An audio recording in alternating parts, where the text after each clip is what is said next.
Mrs. Capito, Mr. Cardin, Mr. Carper, Mr. Casey, Mr. Cassidy, Ms. Collins, Mr. Coons,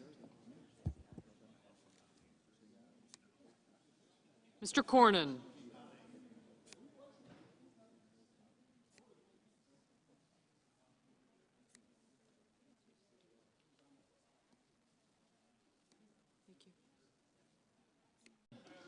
Mr. Markey, Mr. Marshall, Mr. McConnell, Mr. Menendez, Mr. Merkley,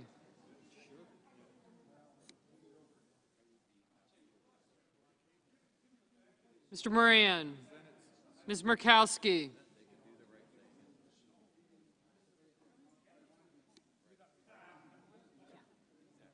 Mr. Murphy, Mrs. Murray, Mr. Ossoff, Mr. Padilla, Mr. Paul, Mr. Peters, Mr. Portman, Mr. Reed, Mr. Risch, Mr. Romney, Ms. Rosen, Mr. Rounds,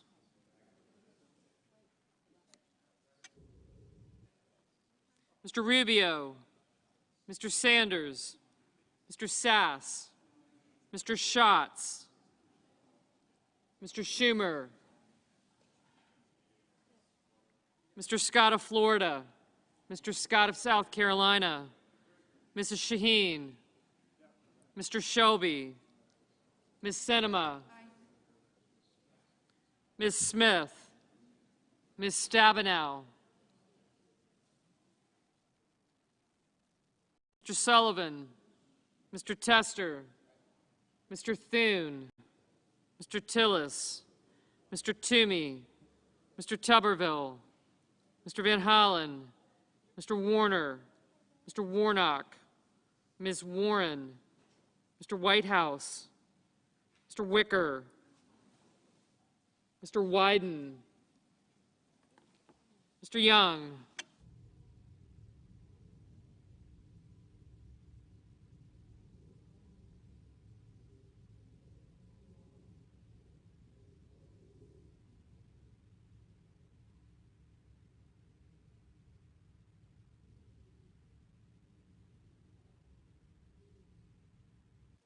Senators voting in the affirmative: Barrasso, Bennett, Blunt, Booker, Burr, Cardin, Casey, Cornyn, Kramer, Crapo, Duckworth, Gillibrand, Hassan, Heinrich, Hickenlooper, Hoeven, Manchin, Menendez, Merkley, Murphy, Ossoff, Padilla, Reed, Rosen, Rounds, Sass, Shaheen, Sinema, Smith, Tester, Warnock, Warren, and Wyden.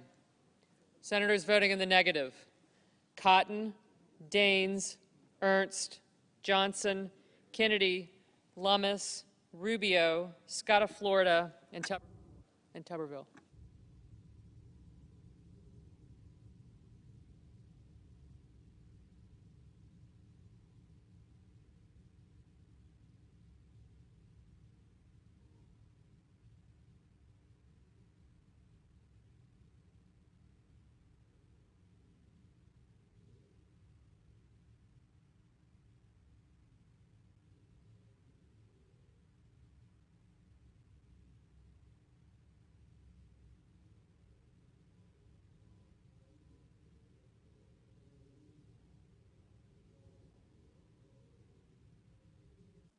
Mr. Scott of South Carolina, aye. Mr. Whitehouse, aye.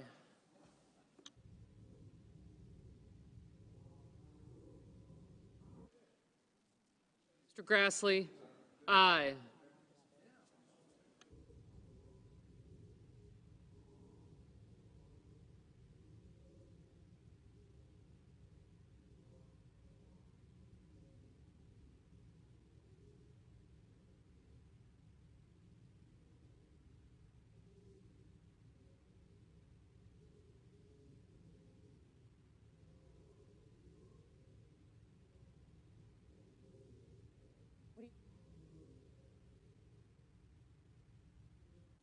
Mr. Risch, aye.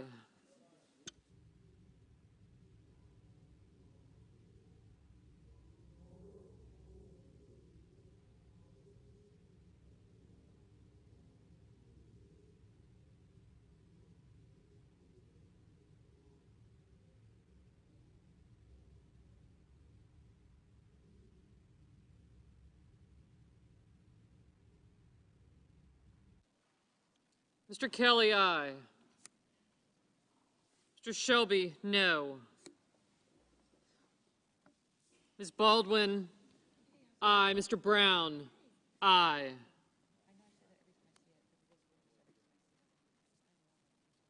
Ms. Klobuchar, aye.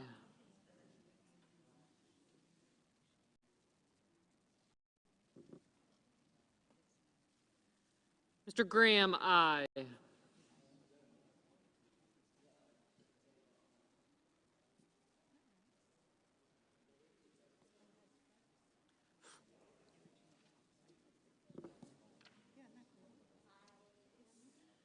Ms. Burkowski, aye.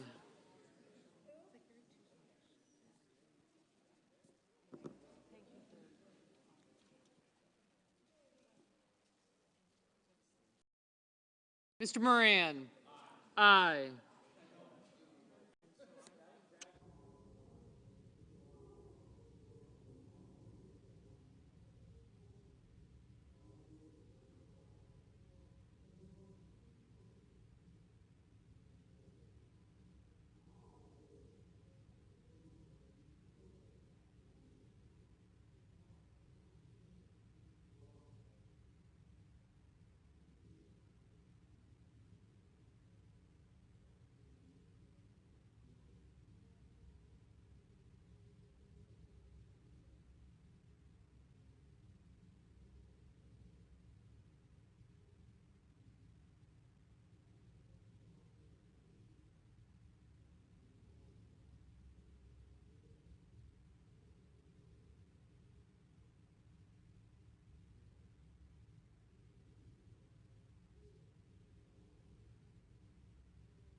Mr. Kane, aye.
Mrs. Capito, aye. Mr. Cassidy, no. Mr. Warner, aye.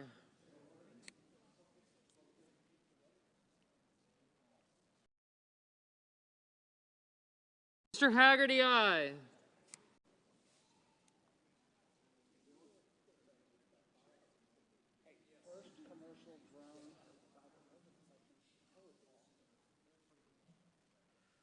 Mr. Murky, aye.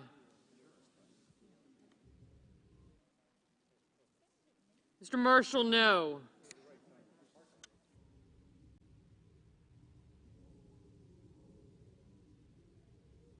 Mrs. Hyde-Smith, no.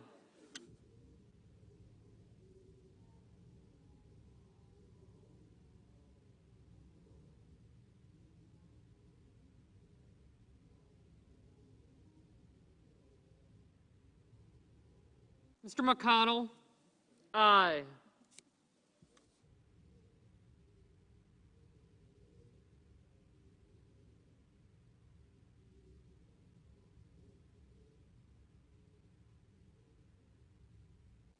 Mr. Portman, aye. Ms. Collins, aye.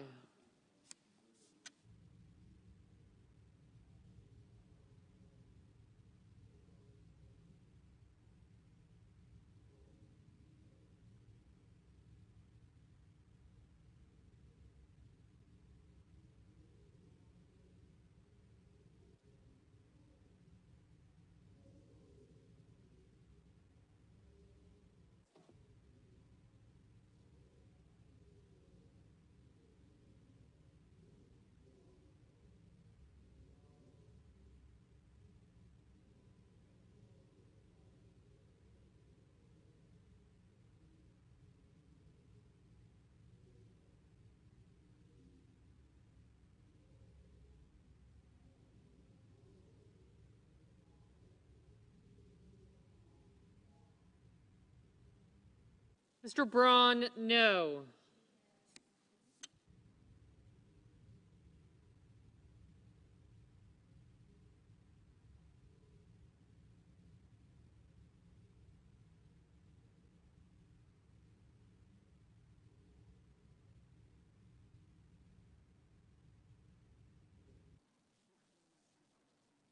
Mr. Van Hollen, aye.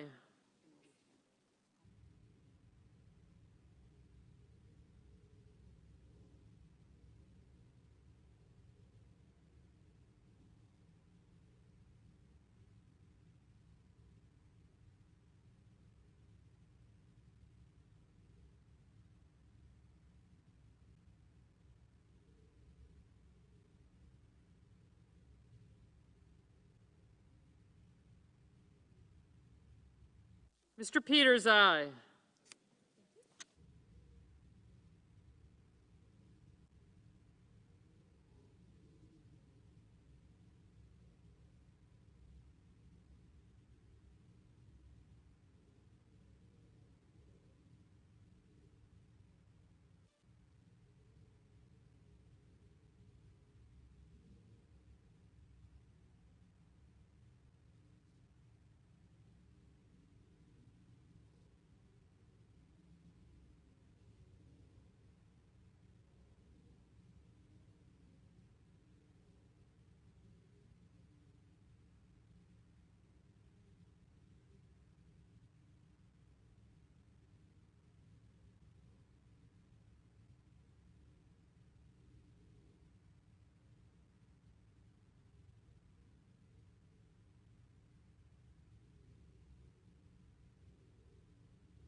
Mr. Leahy, aye.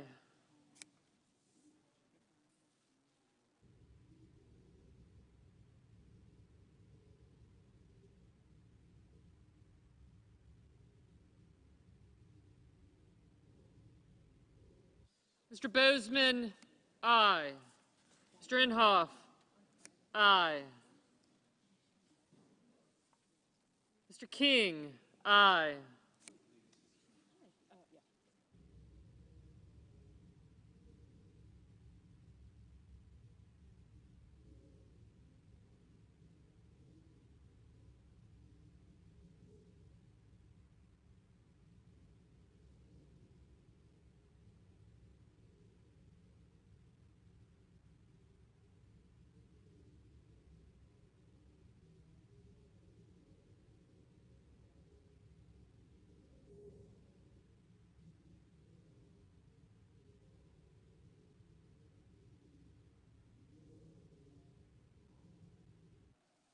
Mr. Durbin? Aye.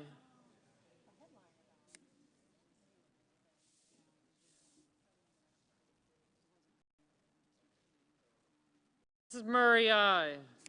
Mr. Schumer, aye.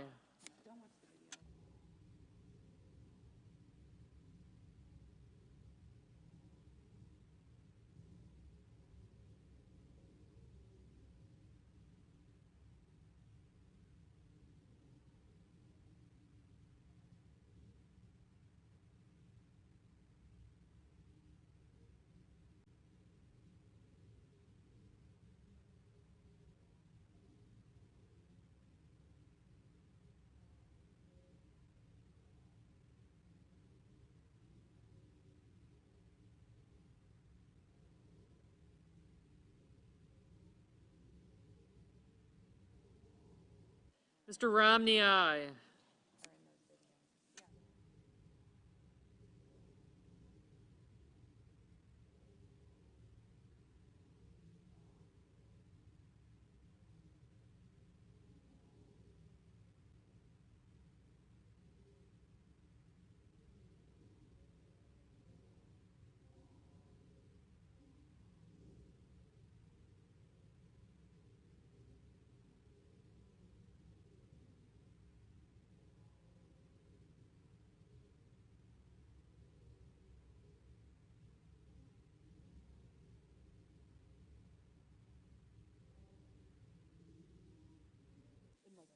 Mrs. Fisher, aye. Ms. Stabenow, aye.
Mr. Lee?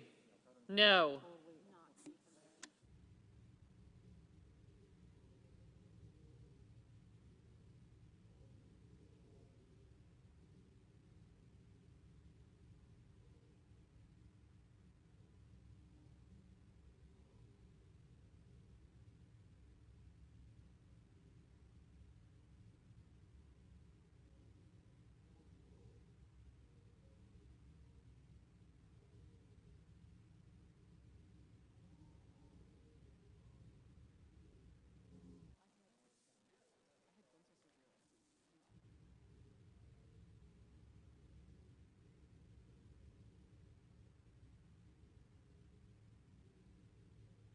Mr. Toomey, aye.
Ms. Cantwell, aye.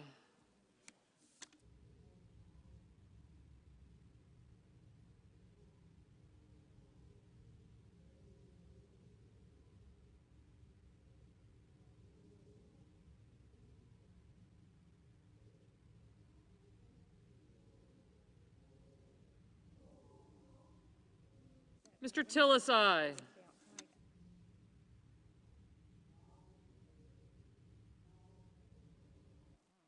Mr. Schatz, aye.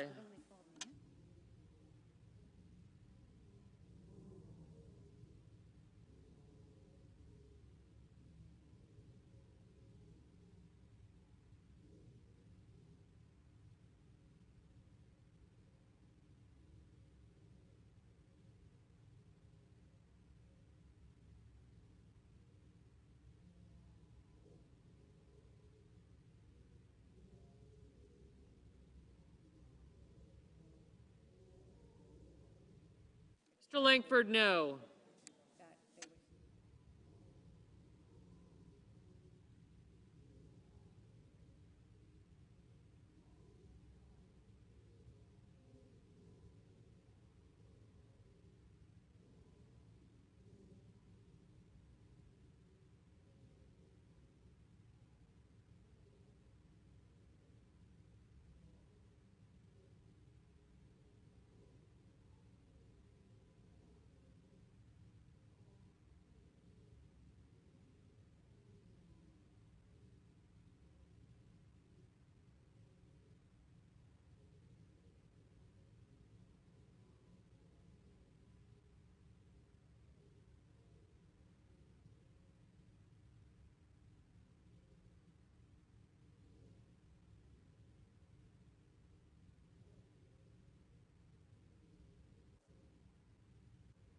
Mr. Coons, aye.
Mr. Thune, aye.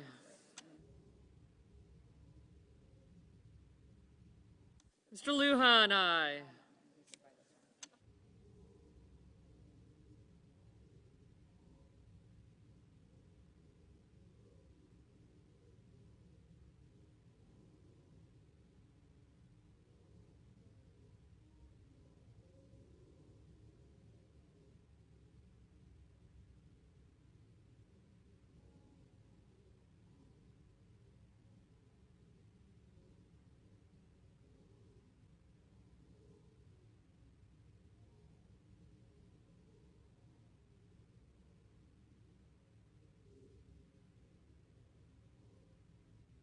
Ms. Hirono, aye.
Mr. Paul, no.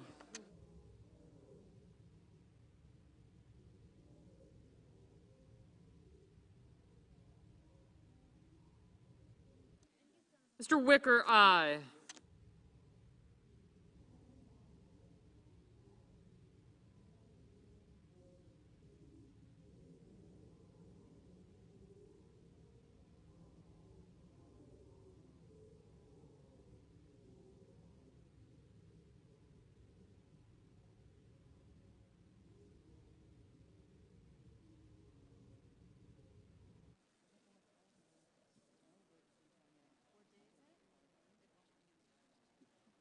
Mr. Sanders, aye. Mr. Cruz, no.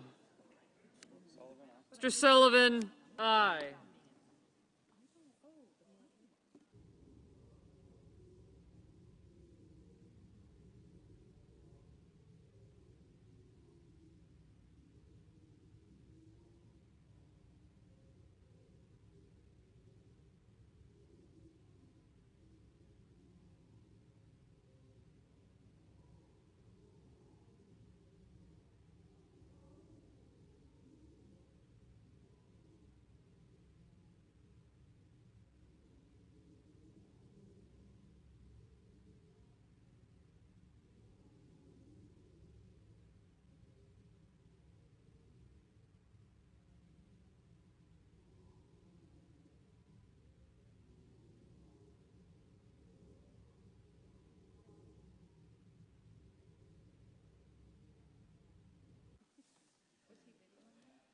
Mr. Young, aye.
Mr. Hawley, no.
Ms. Cortez Masto, aye.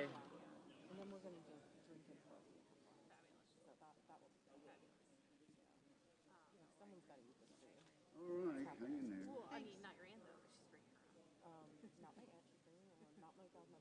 Mr. Blumenthal, aye.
Mr. Carper, aye.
Mrs. Blackburn, no.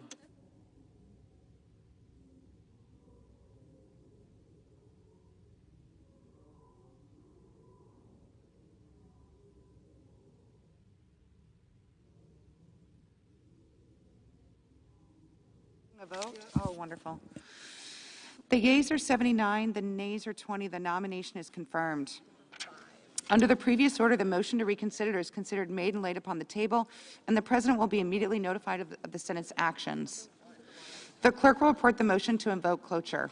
Cloture motion. We, the undersigned senators, in accordance with the provisions of Rule 22 of the Standing Rules of the Senate, do hereby move to bring to a closed debate on the nomination of Executive Calendar Number 253, Lauren J. King of Washington, to be United States District Judge for the Western District of Washington, signed by 17 senators.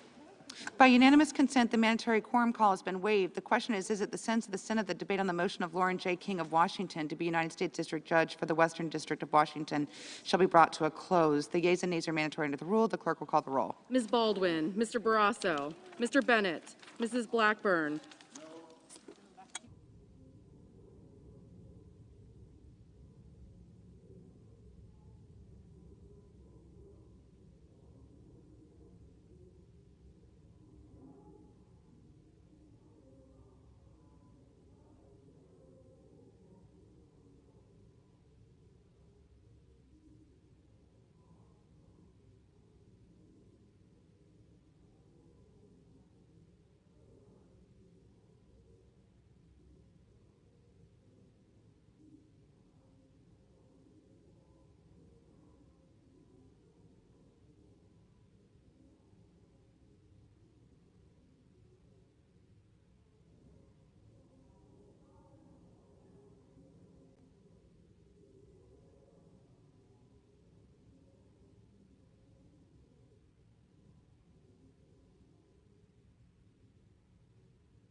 Mr. Blumenthal, Mr. Blunt, Mr. Booker, Mr. Bozeman, Mr. Braun, Mr. Brown, Mr. Burr, Ms. Cantwell, Mrs. Capito, Mr. Cardin, Mr. Carper, Mr. Casey, Mr. Cassidy, Ms. Collins, Mr. Coons, Mr. Cornyn, Ms. Cortez Masto, Mr. Cotton, Mr. Kramer, Mr. Crapo.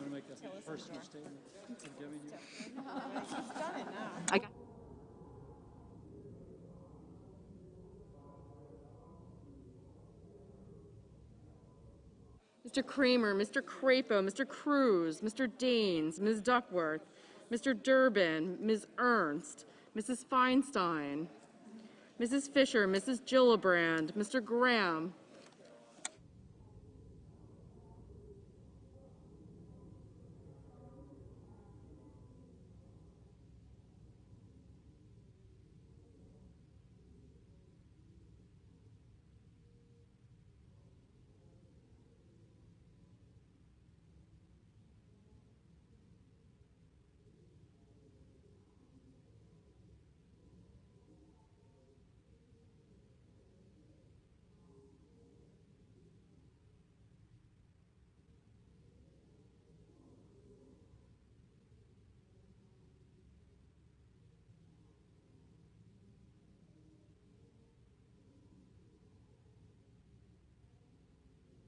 Mr. Grassley, Mr. Haggerty, Ms. Hassan, Mr. Hawley, Mr. Heinrich, Mr. Hickenlooper, Ms. Hirono, Mr. Hoven, Mrs. Height-Smith, Mr. Inhofe, Mr. Johnson, Mr. Kane, Mr. Kelly, Mr. Kennedy, Mr. King, Ms. Klobuchar, Mr. Langford, I think this week. Okay. Mr. Leahy, Mr. Lee, Mr. Lujan, Ms. Lummis, Mr. Manchin, Mr. Markey, Mr. Marshall, Mr. McConnell, Mr. Menendez, Mr. Merkley, Mr. Moran, Ms. Murkowski, Mr. Murphy, Mrs. Murray, Mr. Ossoff, Mr. Padilla, Mr. Paul, Mr. Peters, Mr. Portman, Mr. Reed, Mr. Risch, Mr. Romney, Ms. Rosen, Mr. Rounds, Mr. Rubio, Mr. Sanders, Mr. Sass, Mr. Schatz, Mr. Schumer, Mr. Scott of Florida, Mr. Scott of South Carolina, Mrs. Shaheen, Mr. Shelby, Ms. Sinema, Ms. Smith, Ms. Stabenow, Mr. Sullivan, Mr. Tester, Mr. Thune, Mr. Tillis, Mr. Toomey, Mr. Tuberville, Mr. Van Hollen, Mr. Warner, Mr. Warnock, Ms. Warren, Mr. Whitehouse, Mr. Wicker, Mr. Wyden, Mr. Young.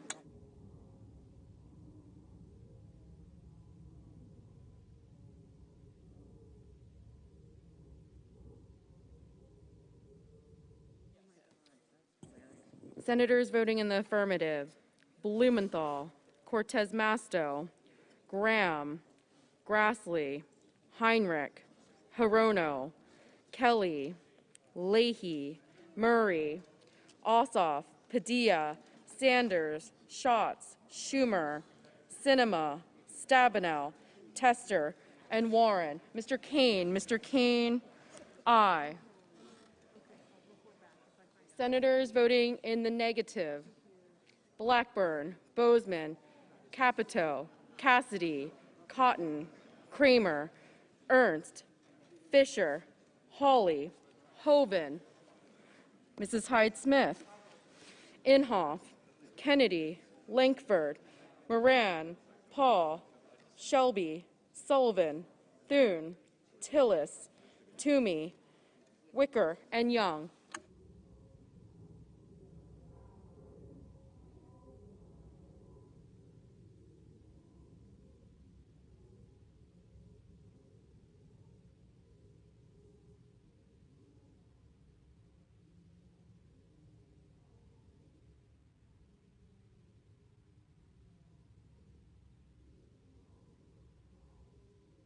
Mr. Daines, no. Mr. Romney,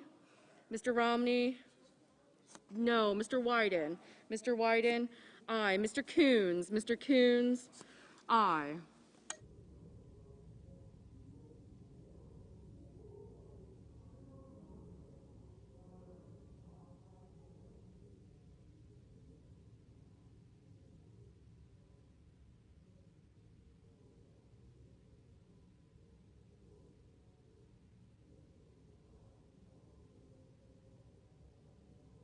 Mr. Manchin, aye.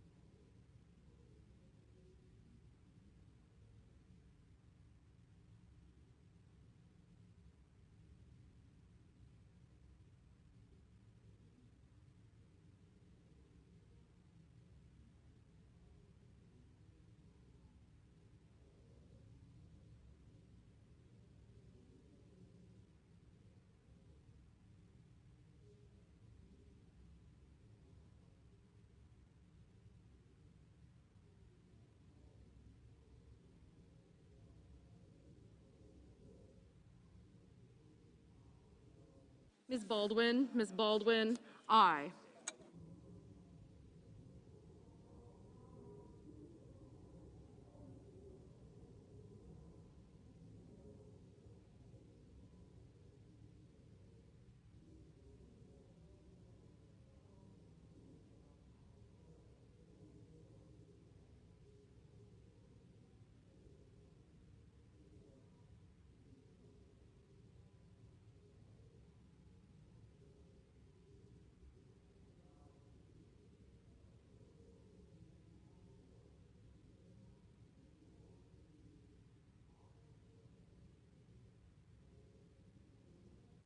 Mr. Carper, aye. Mr. Reed, aye.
Mr. Van Hollen. Mr. Van Hollen, aye. Mr. Merkley. Mr. Merkley, aye.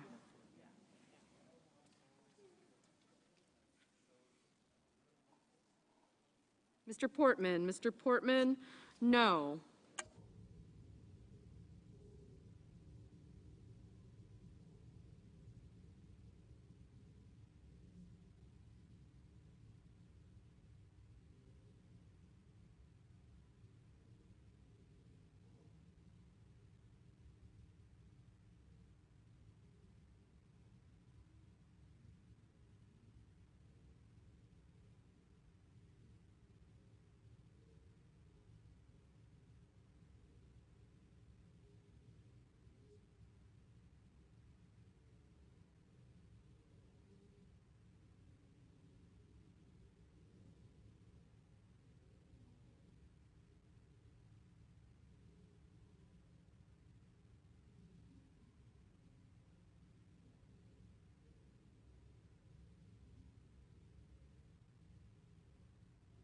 Mr. Braun. Mr. Braun, no.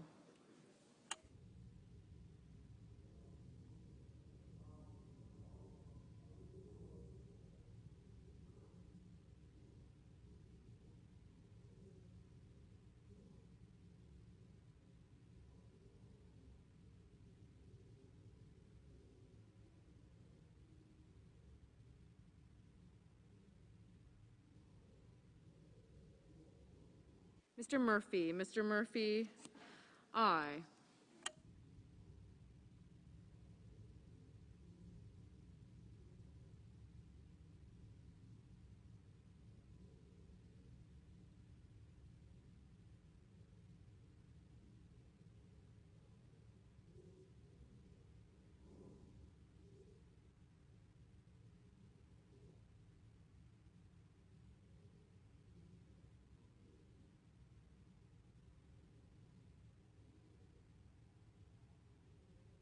Ms. Rosen. Ms. Rosen, aye.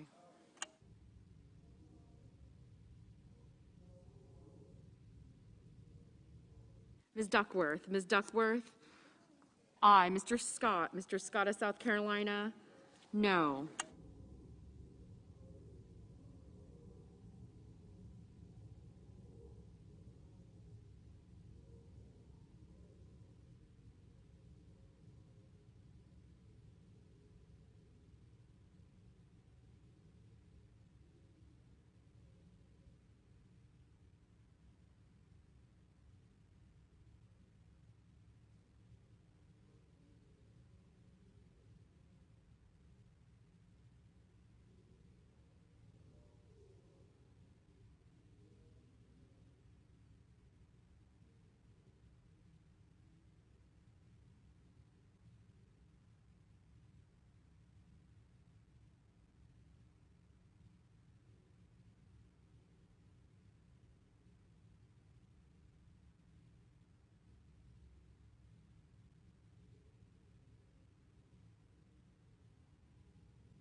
Ms. Smith. Ms. Smith, aye.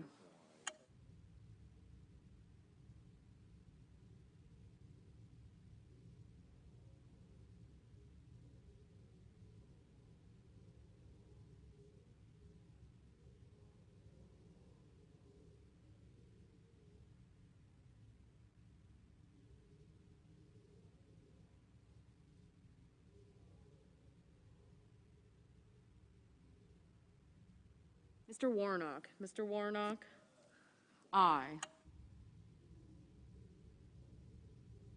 Mr. Rounds. Mr. Rounds, aye.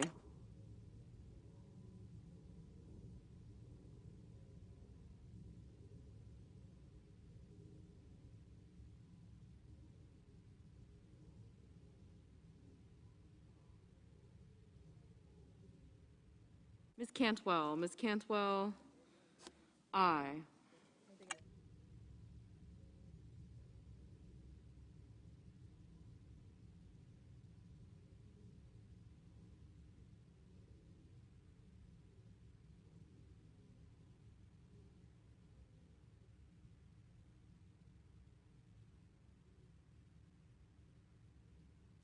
Mr. Durbin, aye.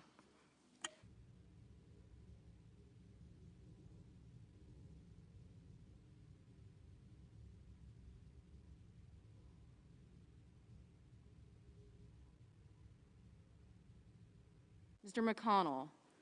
McConnell, aye.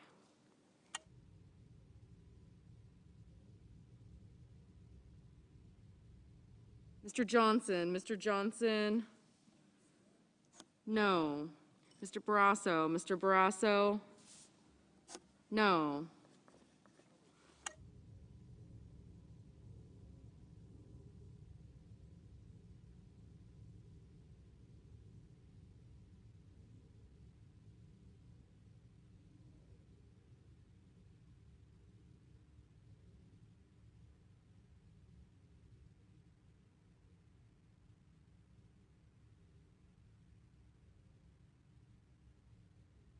Mr. Hickenlooper, aye. Mr. Marshall, no.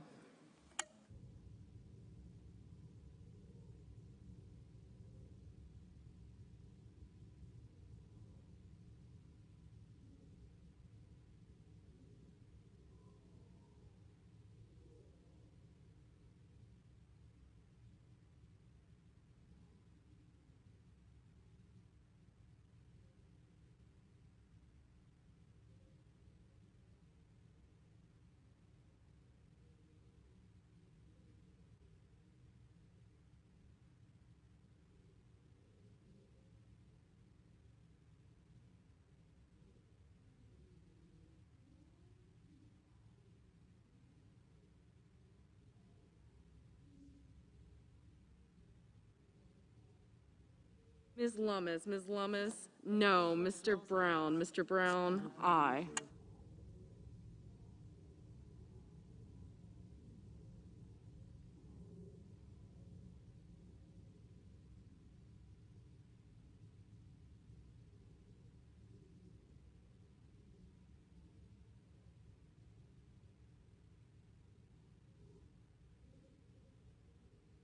Mr. Markey, aye.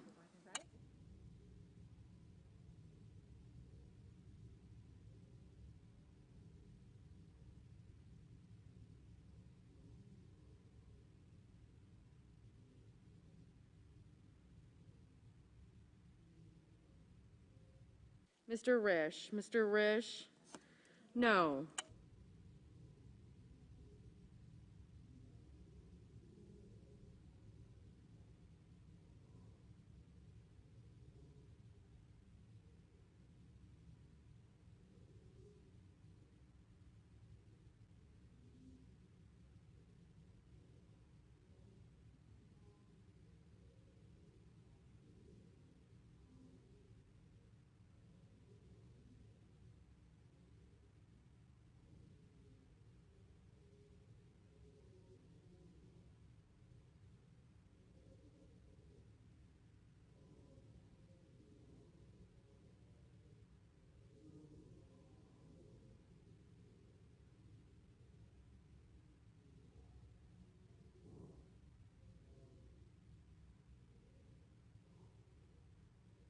Ms. Murkowski, aye.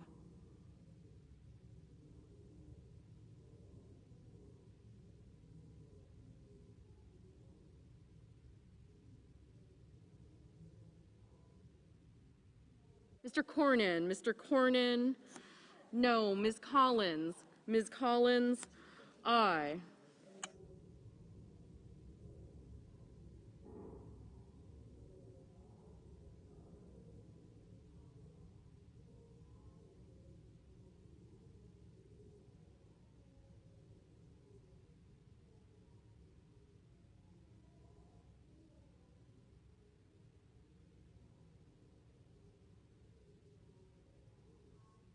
Mrs. Gillibrand, aye.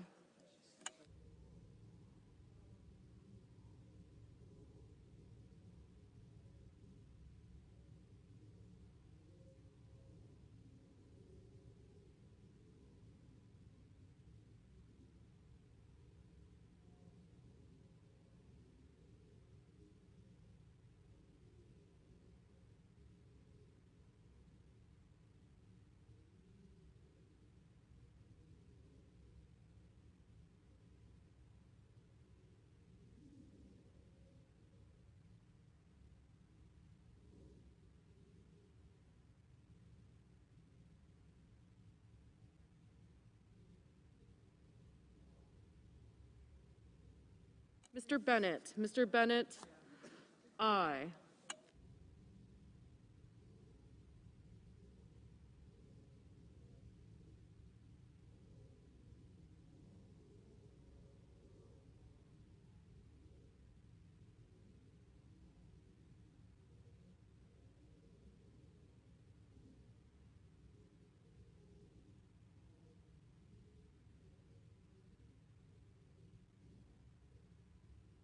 Mr.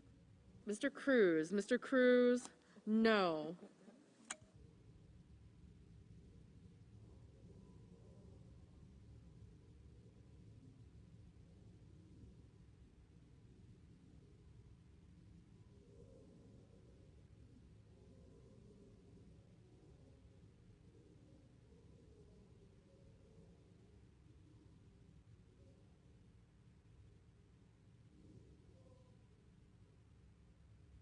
Mr. Cardin. Mr. Cardin, aye.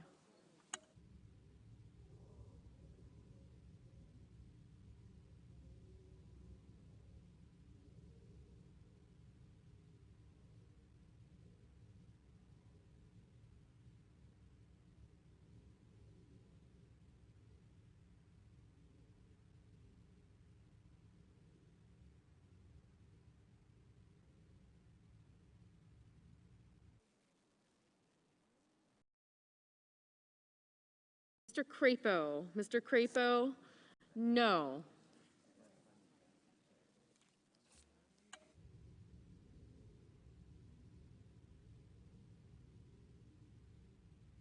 Mr. Haggerty. Mr. Haggerty, no.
Mr. Peters. Mr. Peters, aye.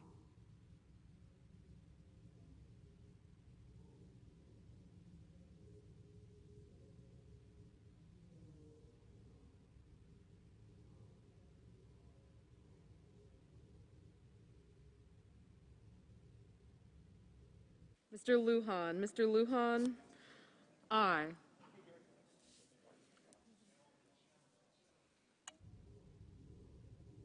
Mr. Casey. Mr. Casey, aye. Mr. Booker. Mr. Booker, aye. Mrs. Shaheen. Mrs. Shaheen, aye. Mr. Warner. Mr. Warner, aye.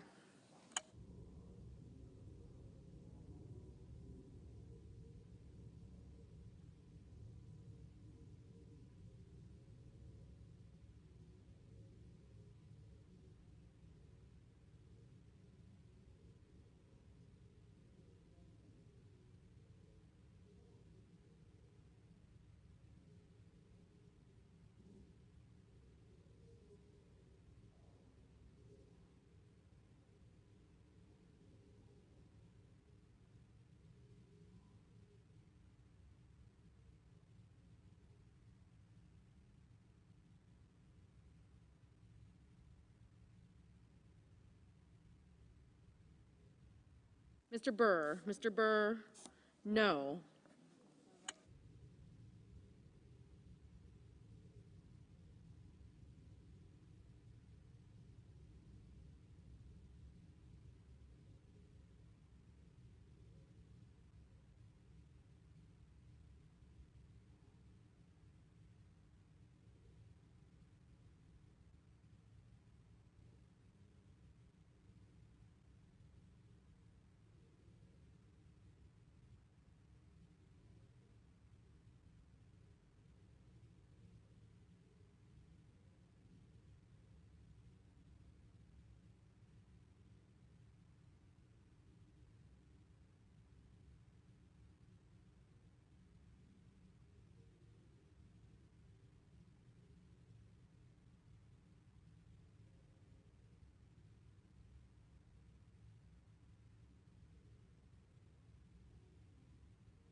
Ms. Hassan. Ms. Hassan, aye.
Mr. Whitehouse. Mr. Whitehouse, aye. Mr. Sass. Mr. Sass, no.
Mr. Lee? Mr. Lee?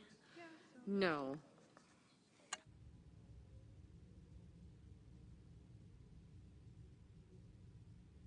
Ms. Klobuchar? Ms. Klobuchar? Aye.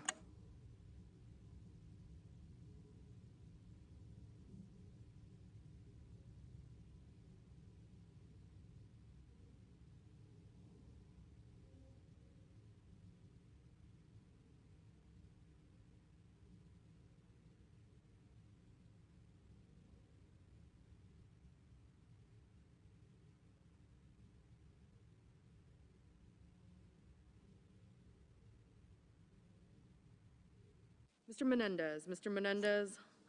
Aye.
Mr. Rubio? Mr. Rubio? No.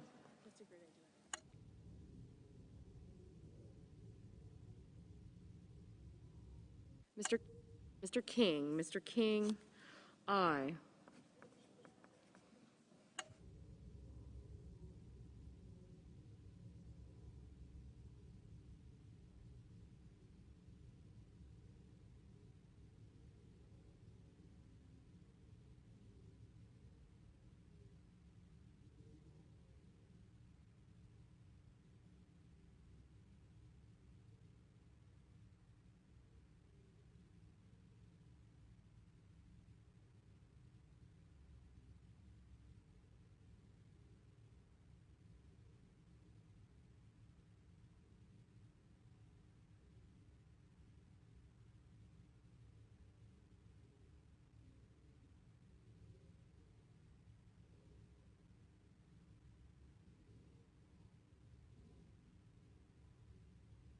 Mr. Tuberville? Mr. Tuberville?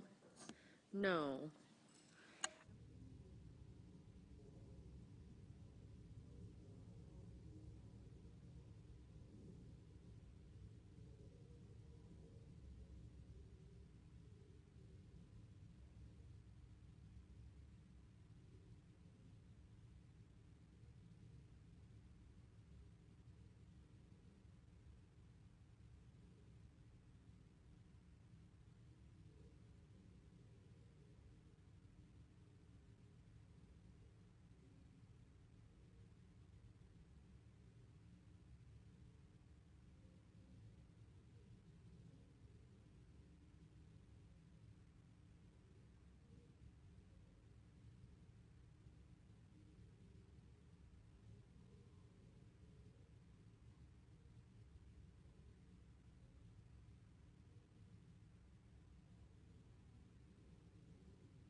Mr. Scott. Mr. Scott of Florida, no.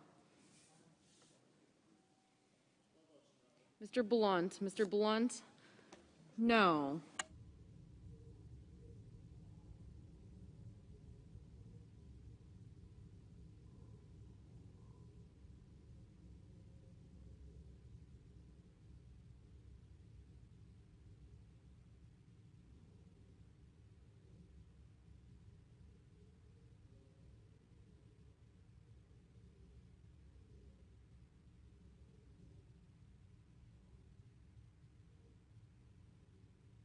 I would love that.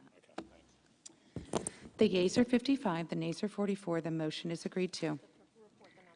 The clerk will report the nomination. The Judiciary, Lauren J.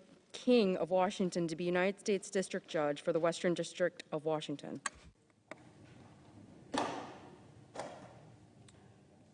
Madam President, Oh, the senator from Vermont.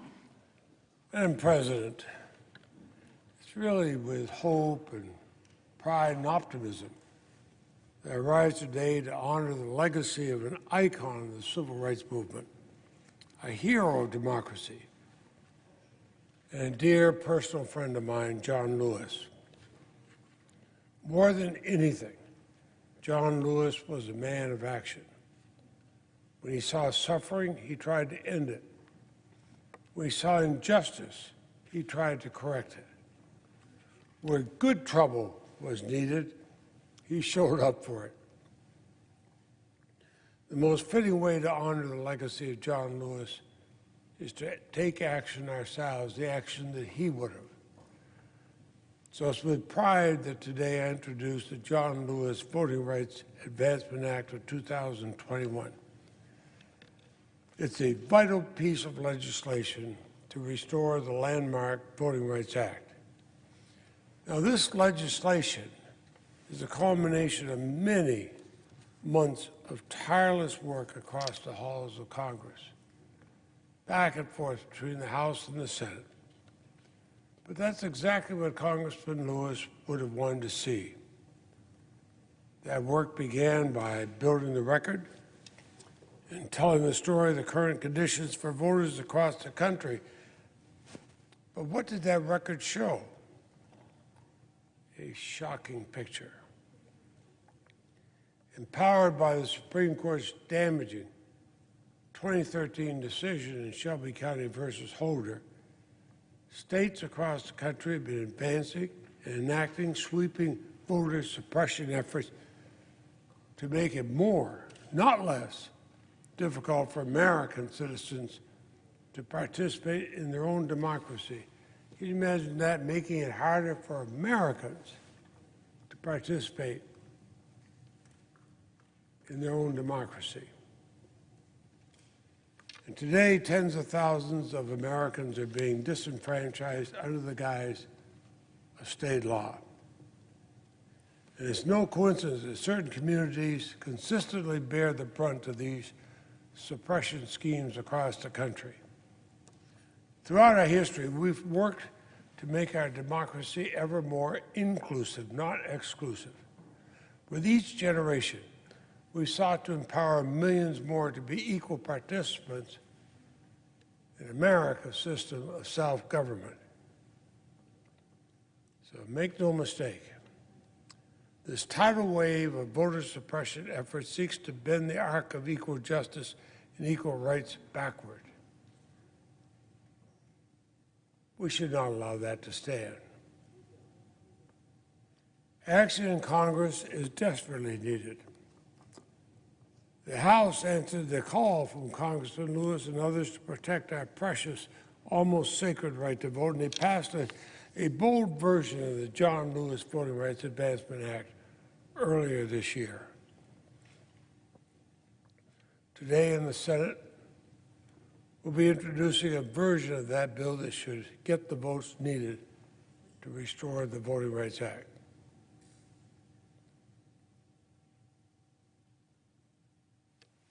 Microphones on up there. Do they have their microphones on? Okay. This legislation addresses the court's 2013 and 2021 decision. And it should advance here. It should be passed by the House, and it will surely be signed into law. And there's no reason for delay. This legislation addresses the Supreme Court's Shelby County decision by restoring the Justice Department's pre-clearance powers there to prevent states from enacting discriminatory voting changes. The legislation limits the harms caused by the Supreme Court's Brnovich decision earlier this year by enshrining a private right of action and clear factors with which voters can bring lawsuits against attempts to disenfranchise them. Fundamentally, this legislation seeks to ensure that the Justice Department possesses the tools it needs to protect the right to vote for all Americans, regardless of party or race or creed or background. Now, you wouldn't know it by listening to the partisan rancor of today's politics, but this goal, protecting our right to vote, has never been a partisan issue. John Lewis once said, "We all know this is not a Democratic or Republican issue. It's an American one." Truer words haven't been spoken. We should remember that reauthorizing the Voting Rights Act on a bipartisan basis, that's the way we've always done it. The core provisions of the Voting Rights Act have been reauthorized 5 times.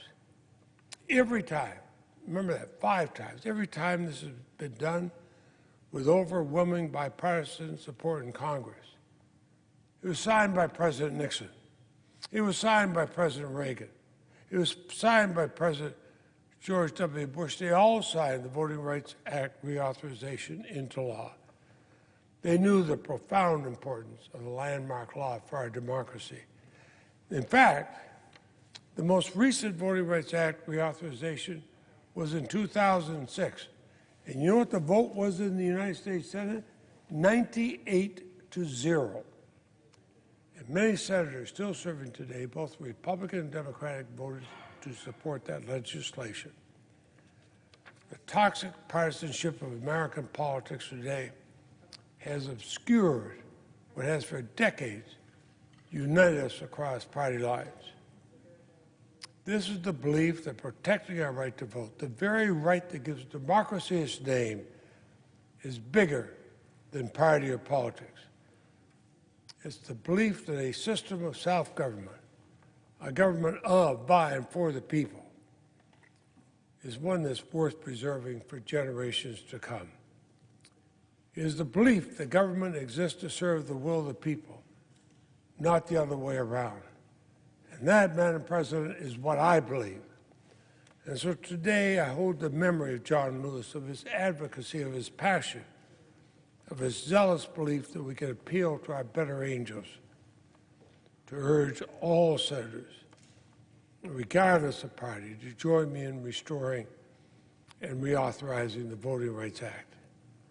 The John Lewis Voting Rights Act advancement gives us that opportunity.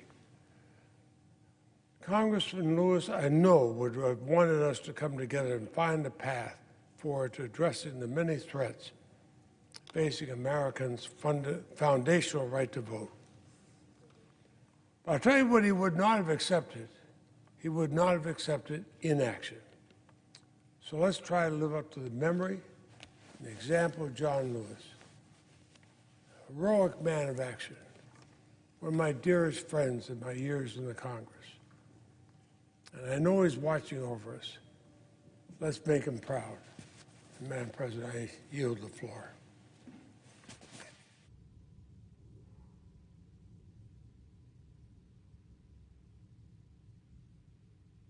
Madam President. Senate Majority Leader. Thank you, Madam President. And first, let me thank my friend, our Chairman of Judiciary, Senator Leahy, not only for introducing this legislation, but for his dedication to voting rights over the many decades that he has served in this body. Few have done more to push voting rights, to make sure people have the right to vote without some of the barriers that have always been placed in the way by people who want to discriminate against people, particularly people of color, when it comes to voting. So I thank him. Madam President, the story of American democracy is a messy tale of starts and stops. For over 240 years, our march to establish the United States as a full democracy has always seemed to involve 2 steps forward, 1 step back. Today, I am proud to join my colleagues, Senator Leahy and Durbin, as they lead this chamber in another bold step forward by introducing the John Lewis Voting Rights Advancement Act, a long overdue update to the Voting Rights Act of 1965. No piece of legislation has done more to protect the franchise than the Voting Rights Act of the 60s. Its critical preclearance provision compelled jurisdictions with recent histories of discrimination to secure federal approval before amending their election laws. For decades, the Senate reauthorized the VRA's preclearance provisions with bipartisan votes because both parties understood that this powerful federal tool made our democracy stronger. Sadly, in 2013, a conservative majority on the Supreme Court gutted the VRA's preclearance and cleared the way for some of the most repressive voter suppression laws we have seen in generations. For those Supreme Court justices who said this is not necessary, I think they should look at what happened since preclearance was eliminated. It's just awful, and it was one of the lowest moments of the Supreme Court in recent memory, the Shelby decision. And now, because of that Shelby decision, in 2021, 19 states, just in this year, 2021, have enacted 33 laws that will limit Americans' access to the ballot, according to the Brennan Center for Justice at New York University. What we're seeing across the states today is nothing short of Jim Crow in the 21st century, aided and abetted and allowed by the Shelby decision, which so tied the hands of the Justice Department when discriminatory legislation was being enacted at the state level. The Senate must fight back. We must restore the preclearance provisions of the Voting Rights Act and retailor it to meet the challenges of the 21st century. That's what the John Lewis Voting Rights Act advancement will do.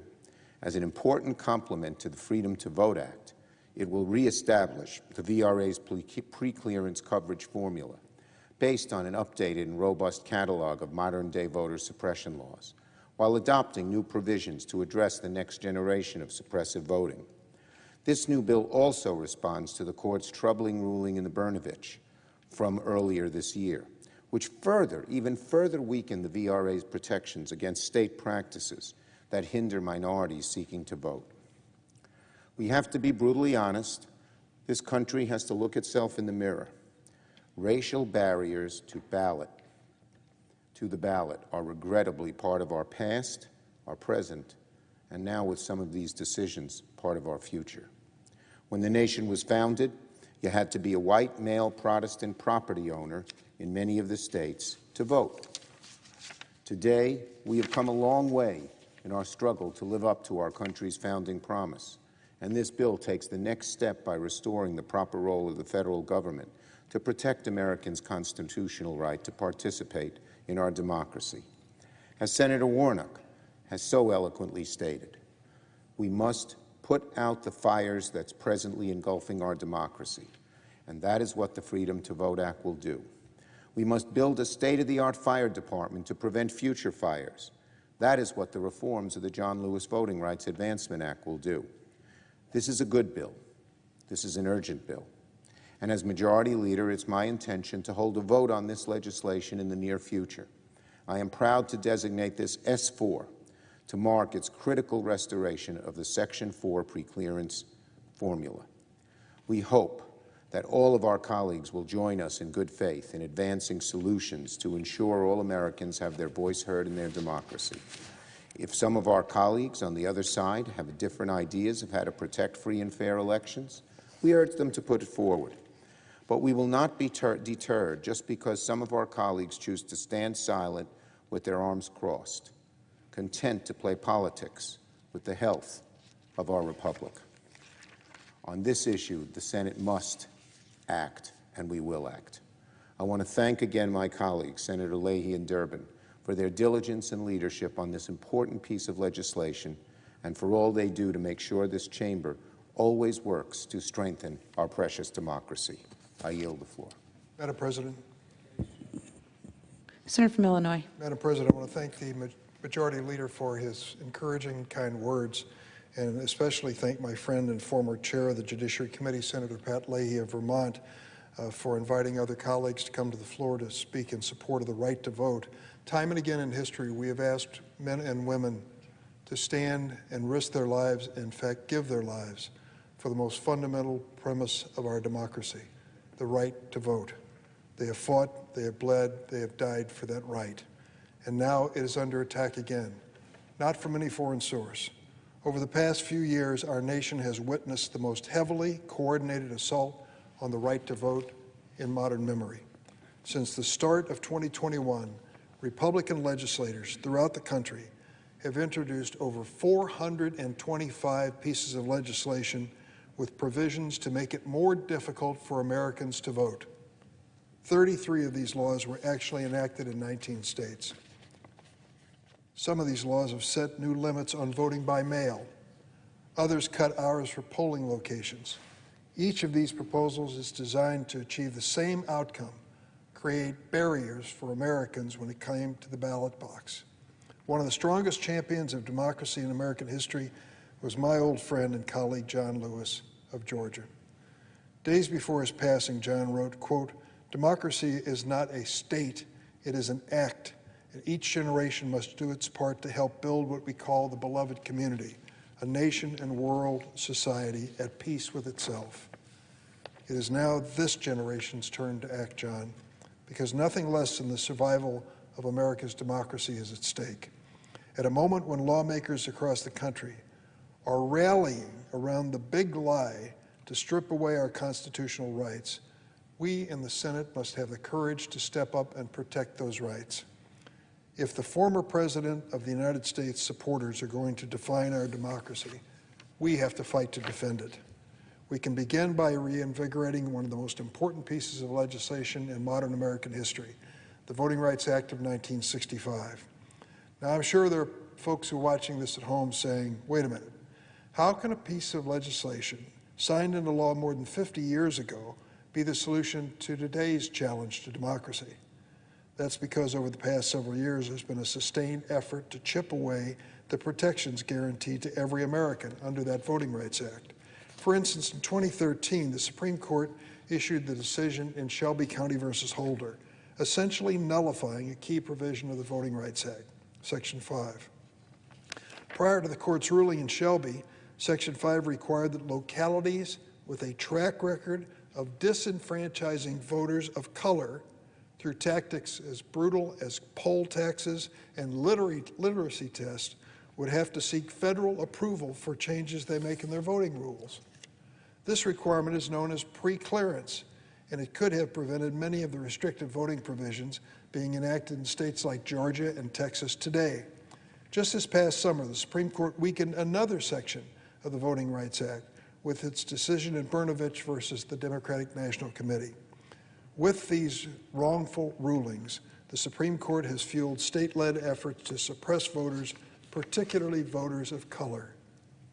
In fact, Justice Elena Kagan wrote in her dissent to Brnovich, and I quote, "In the last decade, this Supreme Court has treated no statute worse than the Voting Rights Act of 1965.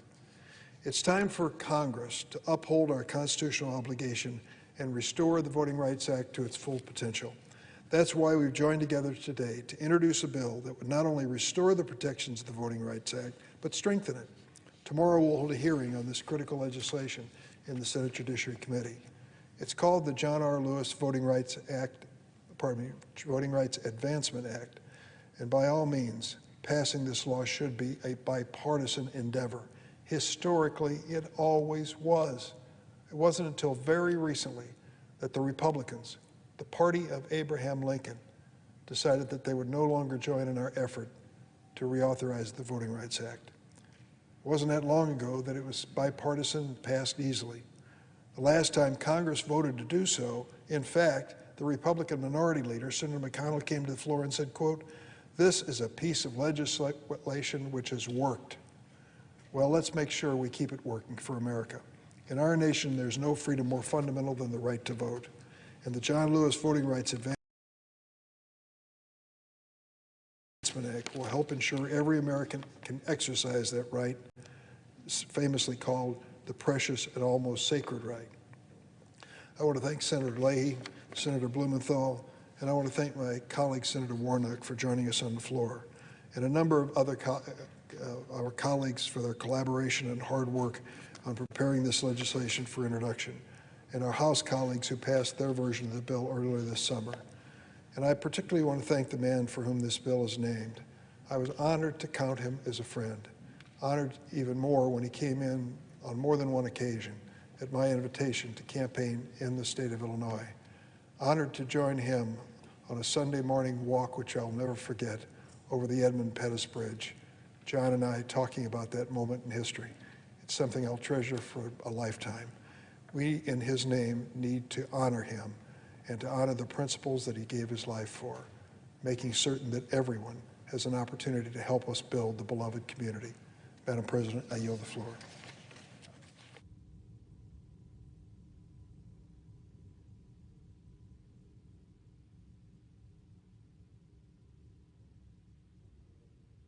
Senator from Connecticut. Madam President, I'm so proud and honored to be with my colleague, Senator Leahy, and Senator Durbin, Senator Warnock, all of us who are championing the Senate version of the John R. Lewis Voting Rights Advancement Act. I think any of us would be honored to be spearheading a bill named for one of our heroes. This bill has particular significance to all of us because we lived through the time, the summer of 1965, when state troopers mercilessly attacked John Lewis and 600 others as they crossed the Edmund Pettus Bridge in Selma, Alabama, in peaceful protest to protect their right to vote. In the wake of that attack, as the nation came together to grieve, President Johnson joined with Congress to pursue, as he put it, quote, an end to voting discrimination in America, end of quote. Roughly a week after the attack, President Johnson called for comprehensive voting rights legislation. And 2 days later, Congress announced that it would take up that legislation.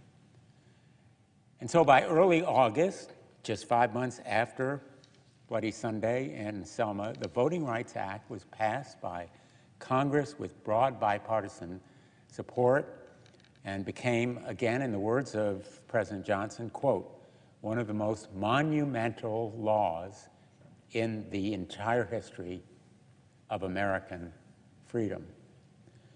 Today, with the introduction of this legislation, we honor the legacy of John Lewis. We honor everyone involved in that great movement at the time that advanced civil rights and liberties, the most fundamental being the right to vote. And we honor the fight itself to protect the franchise.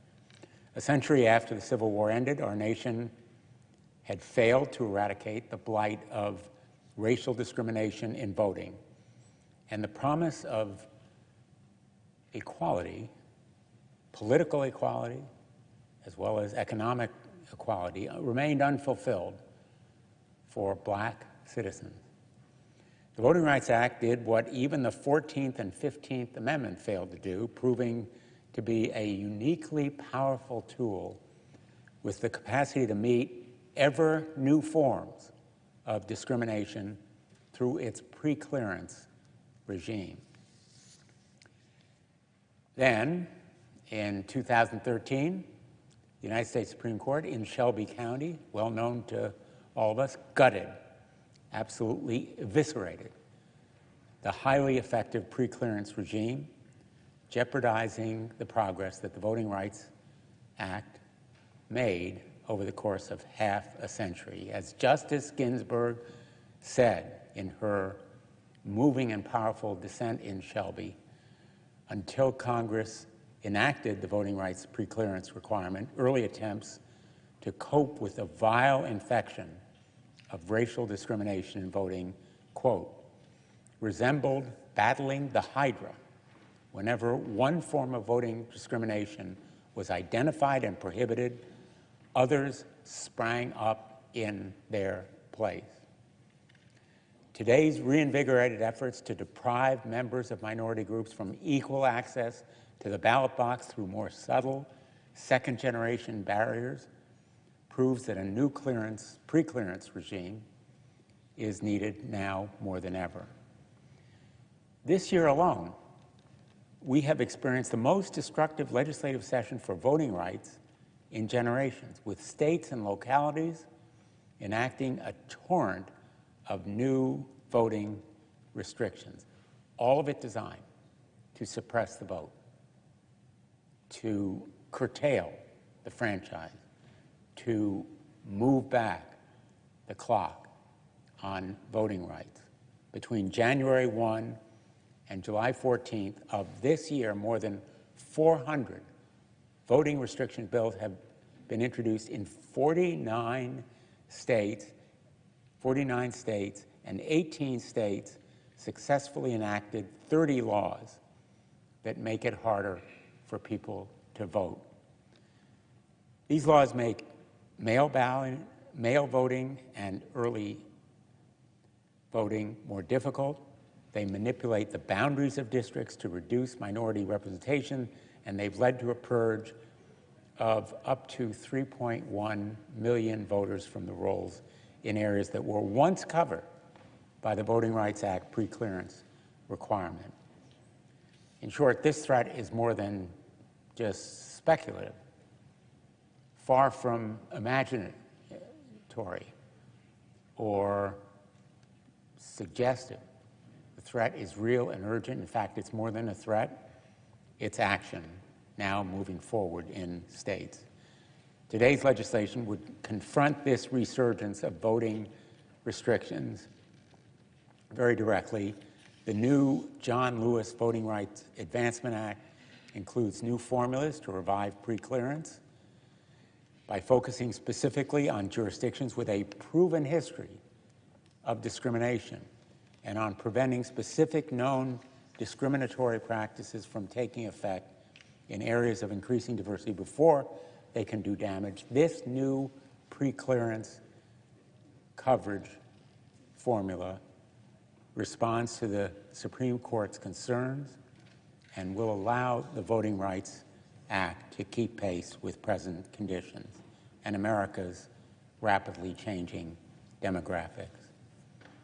The bill also reinvigorates the Department of Justice's ability to challenge discriminatory laws already in effect, reversing the Supreme Court's latest attack on Section 2 of the Voting Rights Act in Brnovich versus Democratic National Committee.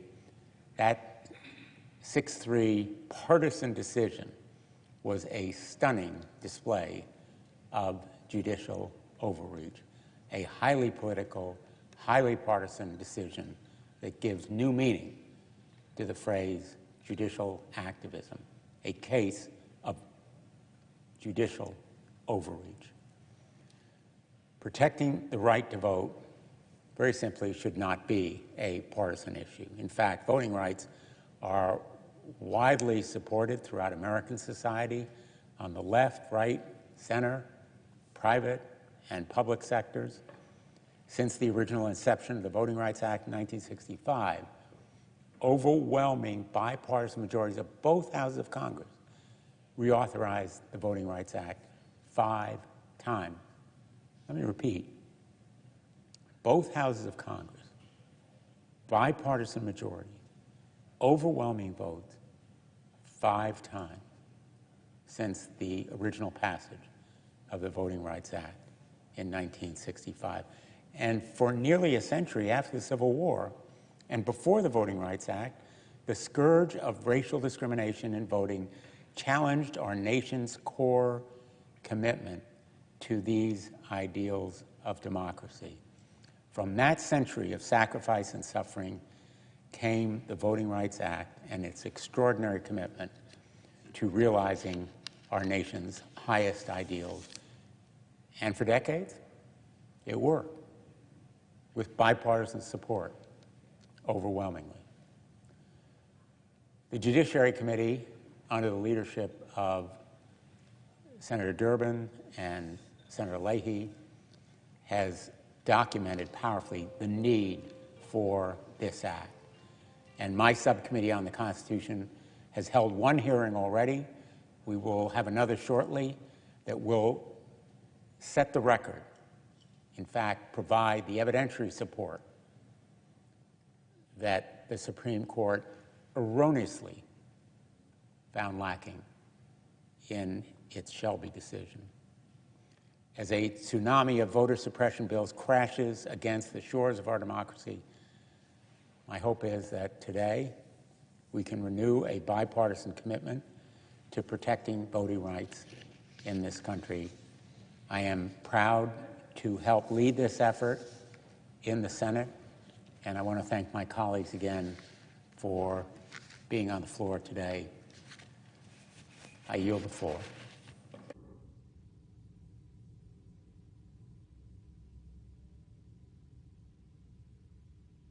Mr. President. Senator from Georgia. Thank you, Mr. President. As a proud son of the great state of Georgia and a voice for our state here in this chamber, I am deeply honored to join my colleagues here today to introduce this important legislation in honor of one of Georgia's and America's most influential public servants. I'm grateful for the comments of Senator Blumenthal, and I want to thank Senator Leahy and all of my colleagues for their leadership in introducing this bill that carries on the legacy of Congressman Lewis's pivotal work to protect the sacred right to vote. John Lewis was my parishioner, and as I stand in support of this legislation named in his honor, I think of the many conversations I had with him over the years. I think of the Sunday mornings we boarded a bus taking souls to the polls, because I believe that voting, as he did, is a sacred undertaking. At root, it is about people's voice. And in that sense, it's about one's humanity. I learned so much from Congressman Lewis, and the lessons from his lived experiences, working deep in the trenches to defend and advance voting rights. He laid it all on the line. When President Johnson took his pen and signed this legislation, making it law in a real sense, what he etched had already been affirmed in blood. The risk that John Lewis took, the ultimate sacrifice that others made as they lost their lives, fighting for the vote, the voice, the humanity of every child of God. And one of the most important tools that came out of that activism, that came out of that human sacrifice, one of the most important tools in this legislation is the process of pre-clearance. This process required that jurisdictions with a proven history of voting rights violations get approval from the Department of Justice or our federal courts before making changes to local voting administration. And for decades, this was the tool that helped enfranchise countless voters, ensure that they would have access to the ballot, to exercise their constitutional right, and it kept some of the worst voter suppression efforts at bay. And then in 2013, the Supreme Court in Shelby versus Holder asked the Congress to update the coverage formula that determines which states are subject to preclearance. The Supreme Court said that this pre-clearance formula had somehow been outdated. And Congress ought to bring it up to date. That's what they asked us to do in 2013. Since then, Congress has been unwilling to act. Pre-clearance has been allowed to atrophy, and we've seen the results, not only in Georgia, but in Texas, in Arizona, in Pennsylvania, all across our country. Earlier this year in Georgia, state leaders enacted a voter suppression law that will undoubtedly make it harder for some people to vote. If the tool of pre-clearance were in place right now, SB 202 in Georgia likely would not even be on the books.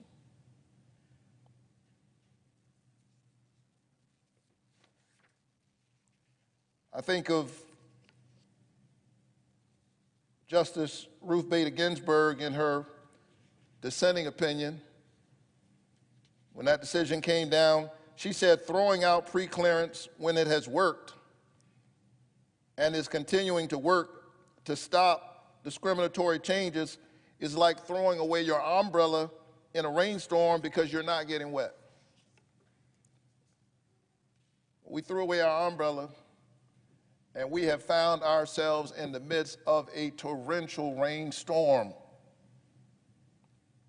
Voter suppression laws mushrooming all over the country. We are witnessing right now what happens to our democracy without the protections of pre-clearance and the other vital provisions of the Voting Rights Act. The lack of robust voting rights protections has ramifications for every American, as we've seen efforts ramp up this year at passing sweeping state-level voter suppression laws, not laws that only impact black people and people of color, to be sure, but also students, seniors, whomever certain politicians are afraid of will somehow get in the way of their craven march to power. And so this bill, the John Lewis Voting Rights Advancement Act, is about Congress finally doing its job, finally doing what the Supreme Court asked us to do in 2013. Should have been done a long time ago. The updated Voting Rights Advancement Act we're introducing today restores the Voting Rights Act of 1965. It strengthens our democracy by reestablishing pre-clearance, and it makes it better by updating it to also protect against specific practices we know suppress the vote, like polling place closures and new types of voter roll purges happening not only in the South, but all over the country. Our bill also restores Section 2 of the Voting Rights Act to protect minority communities from discriminatory voting practices after the Supreme Court diminished Section 2 earlier this year. Mr. President, just like the Freedom to Vote Act, me and many of my colleagues introduced just a few weeks ago to set national standards for voting so every eligible voter's voice is heard. The John Lewis Voting Rights Advancement Act we introduced today is designed to meet future challenges and address additional anti-democratic efforts aimed at suppressing the vote all over our country. Since I was elected on January 5th,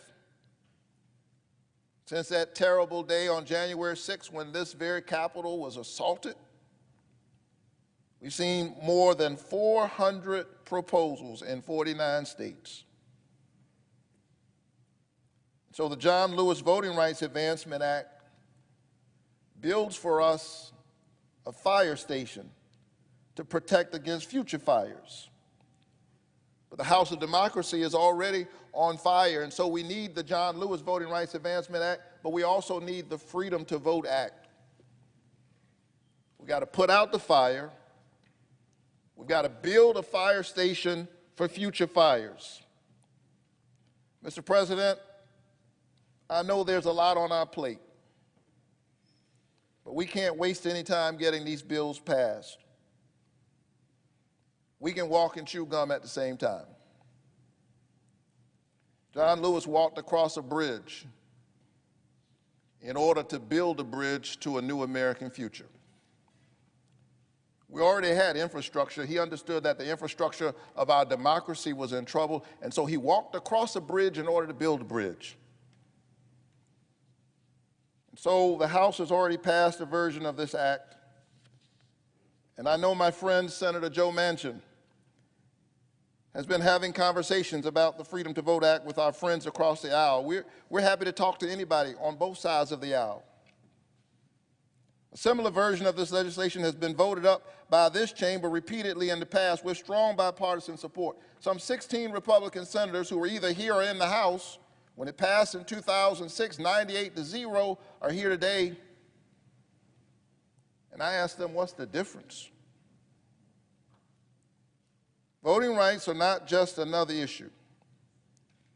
Voting rights are preservative of all other rights.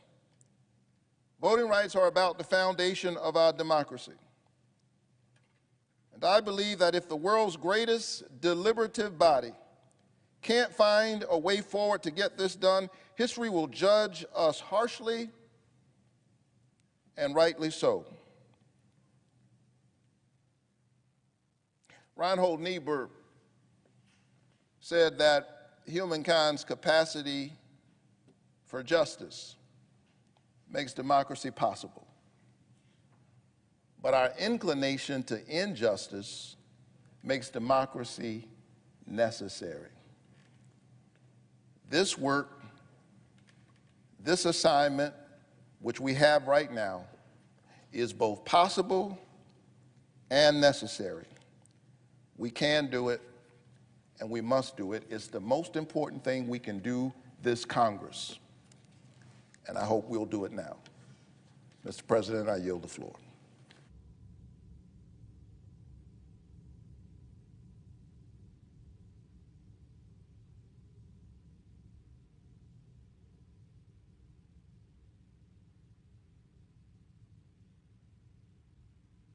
Mr. President. Senator from New Mexico. Mr. President, it's an honor to speak in support of the John Lewis Voting Rights Advancement Act to protect the voting rights of all Americans. Our democracy is at its strongest when every American can participate and make their voice heard, something that our friend, our colleague, a mentor to many of us, the late John Lewis, it's what he fought for his entire life. But in too many communities across America, voter suppression efforts are making it harder for Americans to vote, especially Native Americans who continue to experience geographic, linguistic, and legal barriers. That's why I'm proud that the John Lewis Voting Rights Advancement Act includes the Native American Voting Rights Act, which I was proud to introduce in August in the Senate and spent years fighting for in the House, developing this legislation with voting rights advocates across America. This much-needed legislation would protect the sacred right to vote and reduce barriers to the ballot box for voters living on tribal lands. Vital progress to protect the sacred right to vote for all Americans. This past year, America has seen unprecedented efforts to restrict access to the ballot box, to make it harder to vote, silence our voices, especially Native voices. It's unacceptable. And it's all the more reason why the Senate must pass robust voting rights legislation that empowers tribes and Native American voters, because our democracy is strongest when everyone participates. It's our moral imperative to protect the right to vote, to combat the discrimination that has long kept Americans from exercising this right. with millions of Americans calling on this body to deliver on voting rights legislation, I strongly support the John Lewis Voting Rights Advancement Act. It's the right thing to do. It's the time to get this done. Thank you, and I yield back.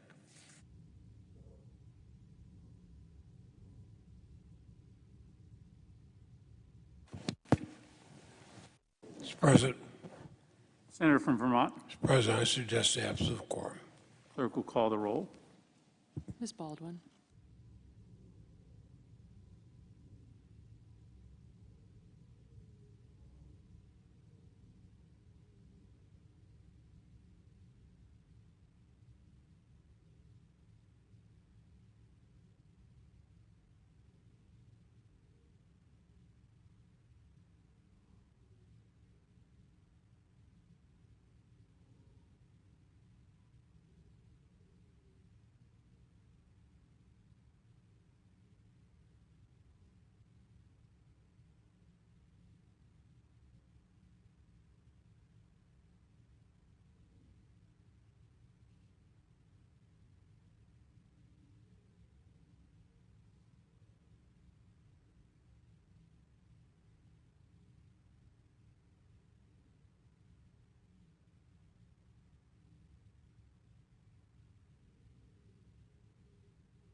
Senator from West Virginia.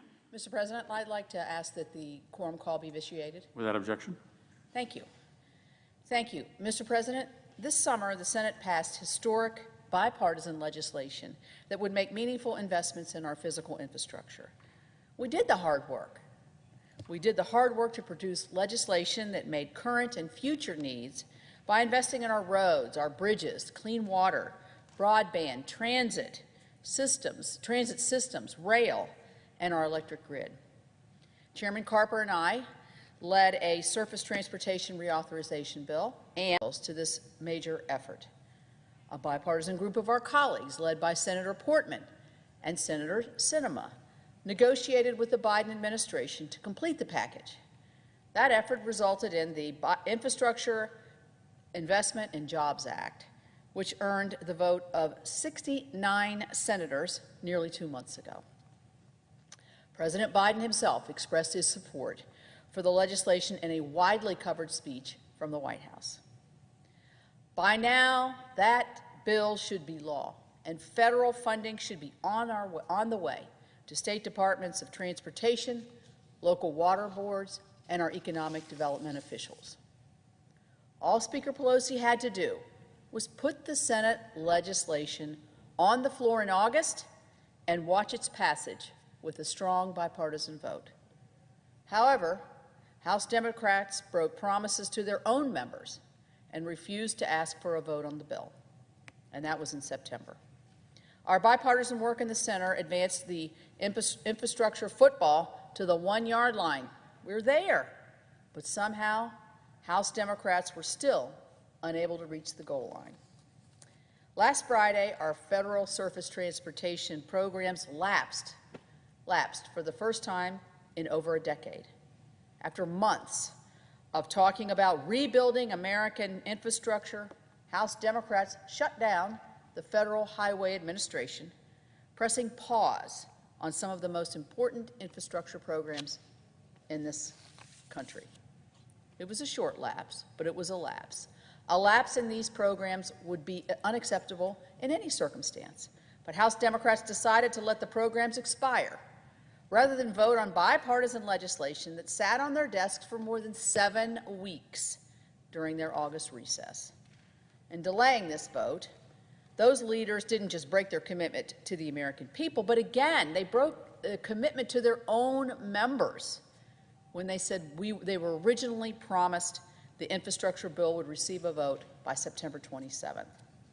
Instead, the House and Senate had to reauthorize quickly our existing surface transportation programs, but guess what? For a month, October 31st. What does that do? Not much. It does continue, but it creates confusion, and that stop and start is difficult. I appreciate all my colleagues' work to reopen these programs, but it's not enough.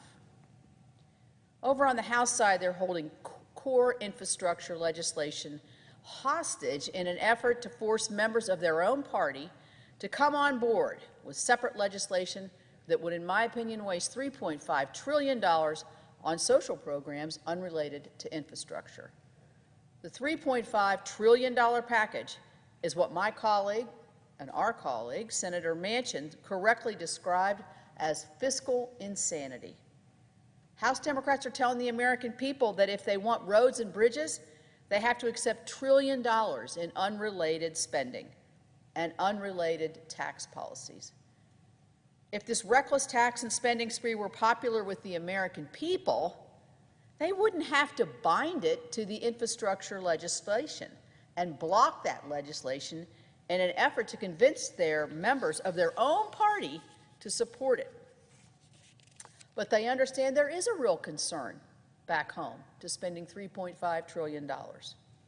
I heard this over and over. I was just home over the weekend, over and over, from constituents when I'm in West Virginia. We all know inflation is real, and it's impacting day-to-day families who are trying to figure out how to pay for the cost of gasoline, that gallon of milk, those new school clothes, books, pencils, the cost of heating and cooling their homes. It's hurting our American families. And yet, even with these red flags, the Biden administration and my Democrat colleagues want to spend an additional $3.5 trillion with a T dollars. And if that's not enough, they want to impose the largest tax hike in decades. These efforts will hit American families with higher prices and greater tax burdens at a time when they can least afford it. I'm not sure there's a time when we could ever afford it. So this makes zero sense. Now, I know President Biden has promised not to raise taxes on families making less than $400,000 a year. He has repeated this many, many times in his public speeches. But what he's not telling you is that the cost of everyday living is going up significantly because of these, and will go up more because of these progressive policies, which are a hidden tax on the American people. Your utility bills, your grocery bills, all the cost of everyday goods and services are going to go up. And have you heard this just really outrageous idea that they want your bank or credit union to tell the IRS every deposit or withdrawal of $600 or more? And if you have $600 in your bank account, they want your bank or credit union to report that to the IRS. Does that sound like it's designed to target billionaires or middle-class Americans? The taxes and fees and penalties this partisan reckless tax and spending package includes ultimately still falls to you, regardless of how much you make. As ranking member of the EPW committee, I'm especially concerned about several environmental provisions in the $3.5 trillion spending plan. Let's be clear, all of us, Republicans and Democrats, we do want a cleaner energy future, and we're moving towards that. The proof is that our work together on technologies like carbon capture and utilization.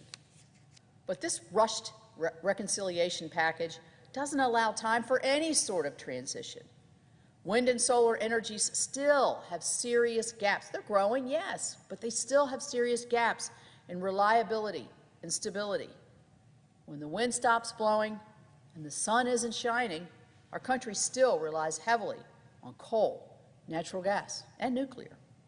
But instead of recognizing this reality and investing in technologies to accelerate carbon capture, which would lead to less emissions, this package punishes companies that are already cutting their emissions.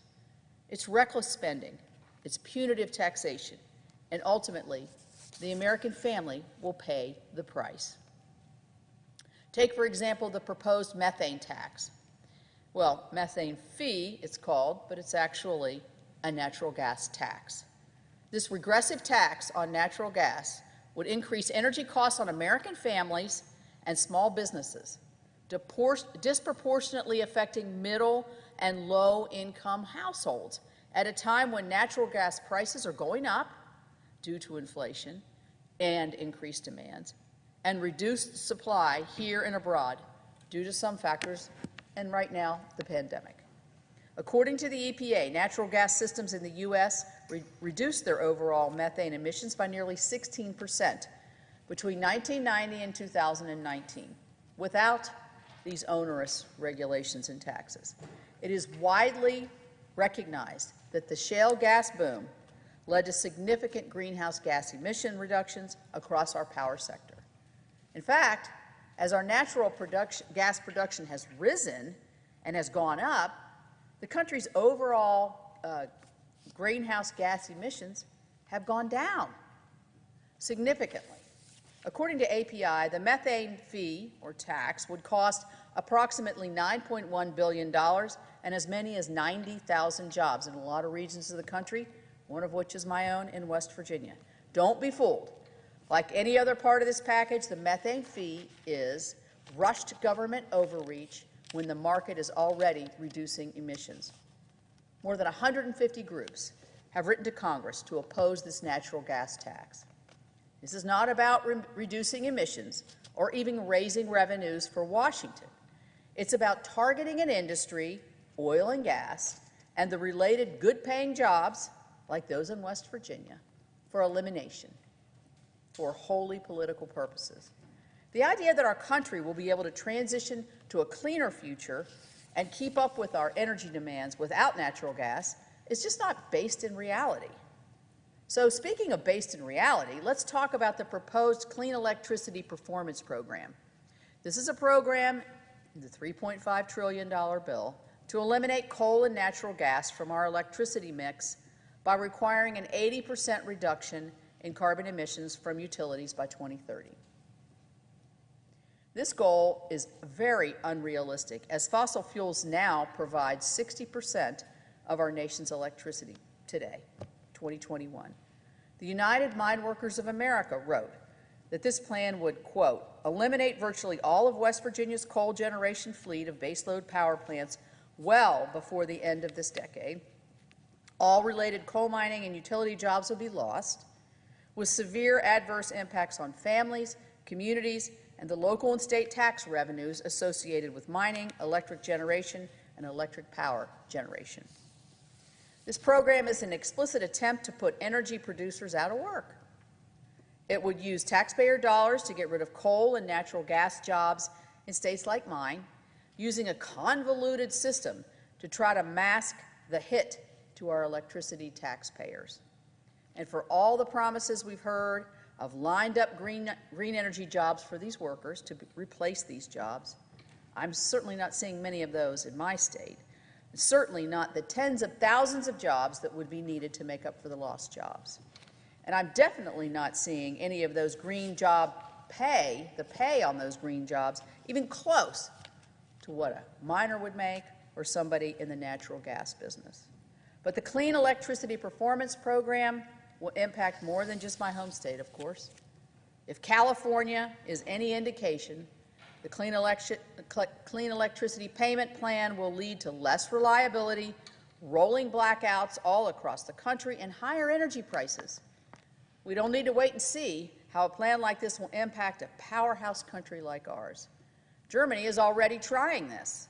According to Forbes magazine, our German friends are spending as much as $4 trillion to install as much wind and solar capacity as possible, laudable goal, and to drastically curtail and hopefully eliminate the need for coal, natural gas, and nuclear. This has left Germany with the highest electricity prices in the world, harming their households and their world-famous manufacturing sector. When they have found themselves short of supply, they have to import coal-fired electricity from Poland. We here on this country would have no kind of international fallback. So while we try to mimic a path similar to Germany and shut down American coal mines, meanwhile China is building new coal plants that will wash out any of our supposed carbon reductions. American energy prices will skyrocket, and the Clean Energy Payment Plan will make a negligible impact on global emissions. The Greenhouse Gas Reduction Fund is another absurd provision in this reconciliation package. This is basically a $27.5 billion slush fund for Democrat states to use whatever they would use for their so-called green projects. This will increase our reliance on critical minerals and energy supplies that we get from China and other international competitors. So trying to put forward energy-free technologies, and particularly looking at the production of lithium batteries and solar energy that is primarily produced in China. Another egregious provision tucked away in this reconciliation package is a $50 million expenditure to EPA to write new clean air regs. That's right, $50 million. They would get $50 million to write a new version of President Obama's Clean Power Plan and other devastating climate regulations. With the money, EPA will hire extra lawyers and bureaucrats to write additional regulations under Section 111 and other provisions of the Clean Air Act in ways that they've never done before. All, in my view, which would put my hardworking West Virginians out of a job. These are just a few of the environmental provisions in this reckless tax and spending spree. But the package is much broader than that. It is a wish list rolled into a $3.5 trillion bill that inserts the government into nearly every aspect of American life. The American people understand that passing this bill will harm our country by fueling inflation, and it will harm our country for generations to come as we add to our debt. It's no wonder that the Democrats are having so much trouble passing this. By shuttering our federal surface transportation programs last Friday, House Democrats made it abundantly clear that despite their rhetoric, physical infrastructure is not a priority. Instead, they've said that roads, bridges, broadband, water infrastructure, all infrastructure items that Americans in both parties support are only worth funding if they are accompanied by another $3.5 trillion in spending. I hope that our House colleagues will change their approach. The bipartisan infrastructure bill represents good policy, and it should be allowed to pass on its own merit. It will benefit every state in this country. It will provide the certainty of 5 years of funding for our surface transportation programs and avoid future lapse like we saw last Friday. These programs cannot bounce from one short-term extension to the next. We've done that before. It's very, very difficult to conduct business, and they should not play second fiddle to a package of partisan policies. We came together in this body to pass a bipartisan infrastructure bill that the American people can be proud of, and that bill should become law soon. I yield the floor. Thank you.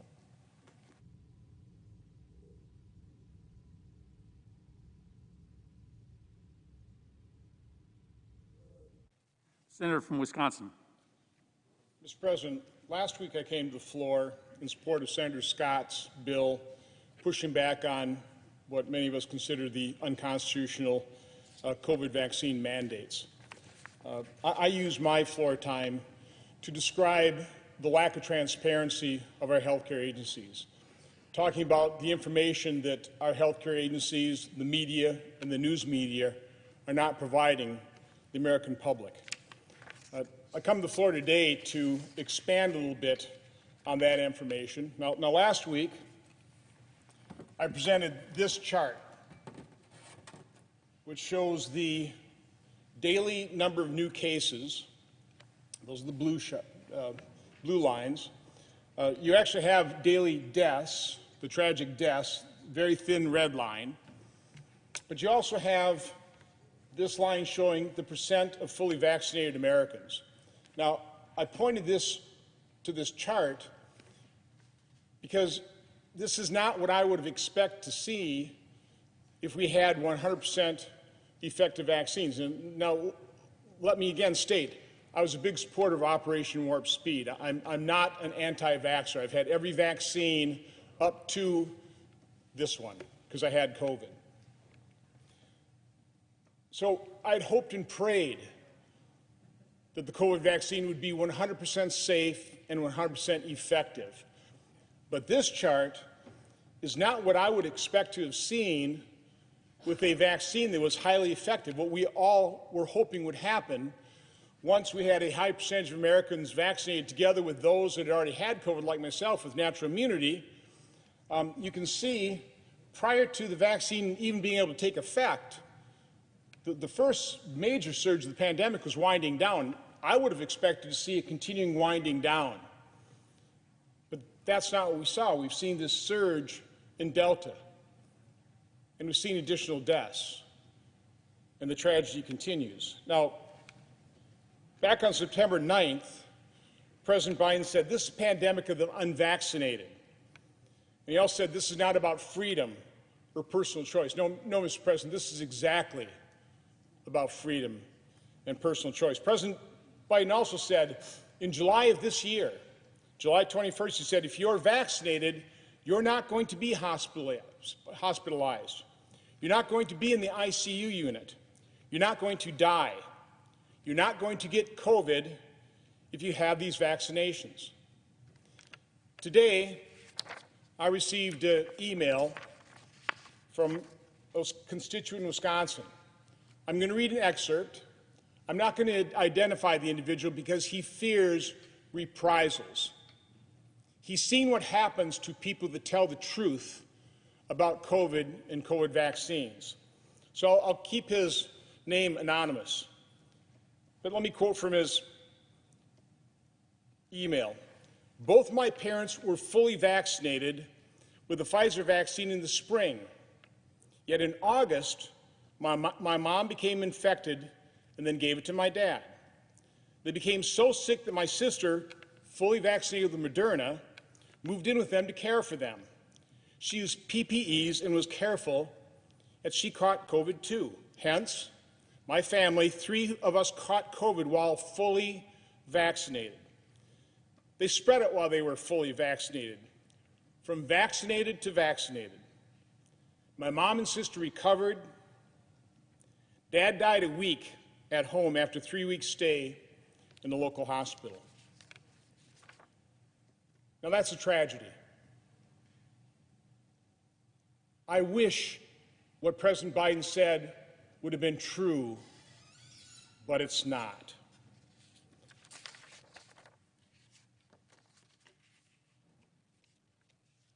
That talks to the vaccine's efficacy.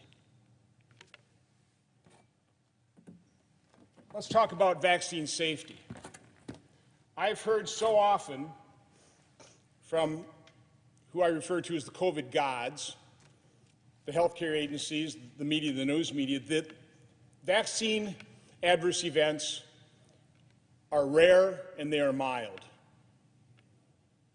Well, they're rare and they're mild until they happen to you. Here's a chart that compares the number of deaths reported on the VAERS system. Now, this is the CDC's own vaccine adverse event reporting system. And I've charted this all the way back to 1990, the beginning of the VAERS system, and I've got deaths associated with the flu vaccine.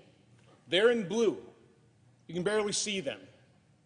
The largest year, the peak year for the VAERS reported deaths associated with the flu vaccine was in 2010. There was 162 reported deaths. Now again, I understand that the VAERS does not prove causation. I've got that. But if you compare our experience since 1990 with the flu vaccine, by the way, it's generally about a third of the number of doses for an annual flu season versus what we've experienced with the COVID vaccine. So you compare that very low level of deaths reported on VAERS to what we've now experienced with COVID. For just this calendar year, it's 15,737 worldwide for the 3 vaccines that have emergency use authorization in the U.S. In total, it's 15,937 deaths reported on the VAERS system. Now, again, I realize that does not prove causation, but I do need to point out that 5,272 of those deaths occurred on days 0, 1, or 2 following vaccination. Now, if I were in the CDC, the FDA, those agencies that in October 2020 touted the VAERS report, their early warning safety surveillance systems, before the vaccines ever got the emergency use authorization, they were talking about how they were going to rely on these to provide the safety signals. I remember one member of the CDC saying, we're going to take adverse events so seriously that if somebody loses a couple of days' lost work time because of an adverse event, we're going to get a CDC representative on the phone with that individual, and we're going to look into it. That simply has not happened. Now, one thing that the FDA has done is they've ridiculed some of the early treatment drugs. I don't have it on the chart here, but I just want to put things in perspective. So now, again, 15,937 deaths in about 10 months with the COVID vaccine. Ivermectin, since 1996, over 25 years, has 379 total deaths.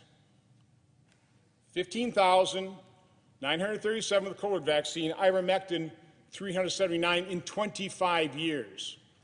Hydroxychloroquine, about 1,639 deaths over 25 years. Remdesivir, which appears to be the drug of choice for hospitalized COVID patients, 1,499 deaths. Again, that's information our federal agencies aren't providing the American public, but I think it's information people need to know. Now, why am I giving you this information? Well, first of all, on the social media, this is suppressed. This is being censored. People like me that would even broach the subject of VAERS have been attacked. So I think it's important to come to the Senate floor so the American people understand what is happening. But the main point I'm trying to make is those individuals who believe in their own health autonomy, believe in their own personal freedom, many of who have already been infected with COVID, are reading the science, believe on basis of what they're reading that their natural immunity is probably as, if not more effective than the vaccinated immunity, have chosen not to get the vaccine. That's their right. You may not agree with that, but it's not your body. It's not your right to impose on someone else a mandate to take the vaccine or take away their job, take away their livelihood, take away their health care. By the way, I'm not the only one that thinks this. President Biden, back on December 4th, said, I don't think it should be mandatory. I wouldn't demand it be mandatory. His press secretary said a vaccine mandate is not the federal government's role, and yet here we are. Nurses being fired. What do you think that's going to do to our health care system? We already have a severe health care worker shortage. We're going to exacerbate that problem. These mandates are unconstitutional, but they are going to be incredibly harmful for military readiness and for our health care system.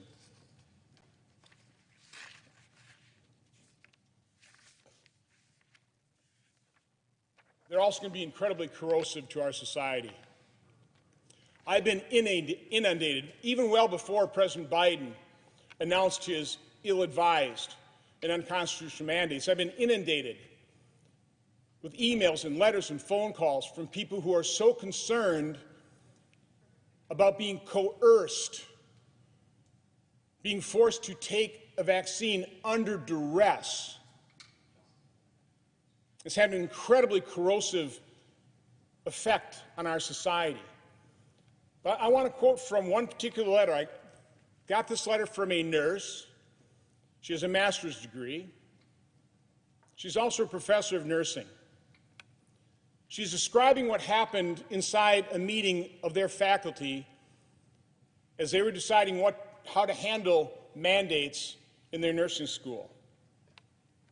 She writes, some of the biggest issues today are the conversations occurring behind closed doors. Our nursing department faculty got together to decide how to handle the nearly 50% of students that hadn't yet received their COVID-19 vaccination and faced being dismissed from the nursing program unless they complied. The students were referred to as, quote, ignorant, uneducated, killers. This name-calling, although deeply inappropriate, has become a cultural norm against the masses of those who decide that it is within their right to attack the personal choice of others. But if I were a student or a parent of a student that heard that interaction that I'm about to share with you, you would be beyond furious.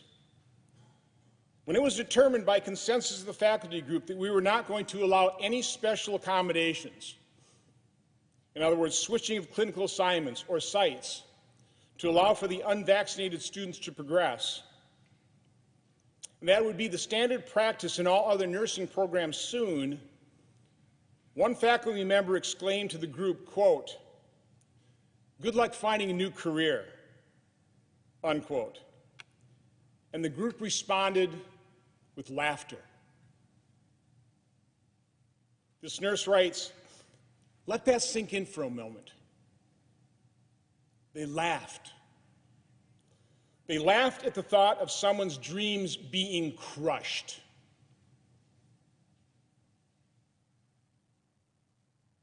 That's the effect these unconstitutional, coercive, freedom-robbing mandates are having on our society. There's no need for them. As the previous email from my constituent that I received today proves, even if you've been fully vaccinated, you can catch COVID, you can transmit COVID, you can die from COVID. Now, it's a tragedy. I wish it weren't so, but it is true. When are we going to start following the science? When are we going to reclaim the freedom that has been lost in this pandemic? There's been enough harm done during the course of this pandemic.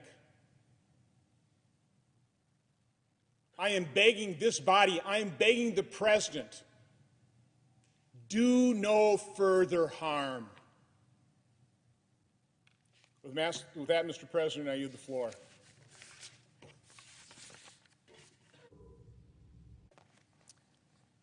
Mr. President. Senator from Utah. Mr. President, last week I came to the Senate floor no fewer than 3 times and invited my colleagues to pass bills to protect millions of Americans at risk of losing their jobs, their livelihoods, due to President Biden's COVID-19 vaccine mandate. Unfortunately, due to objections from the other side of the aisle, these bills were not adopted. But I committed then, as I do again today, that I'll be back with additional proposals for as long as it takes to beat this sweeping mandate. Since I began this effort against the mandate, there's been a massive outpouring of support from across the country.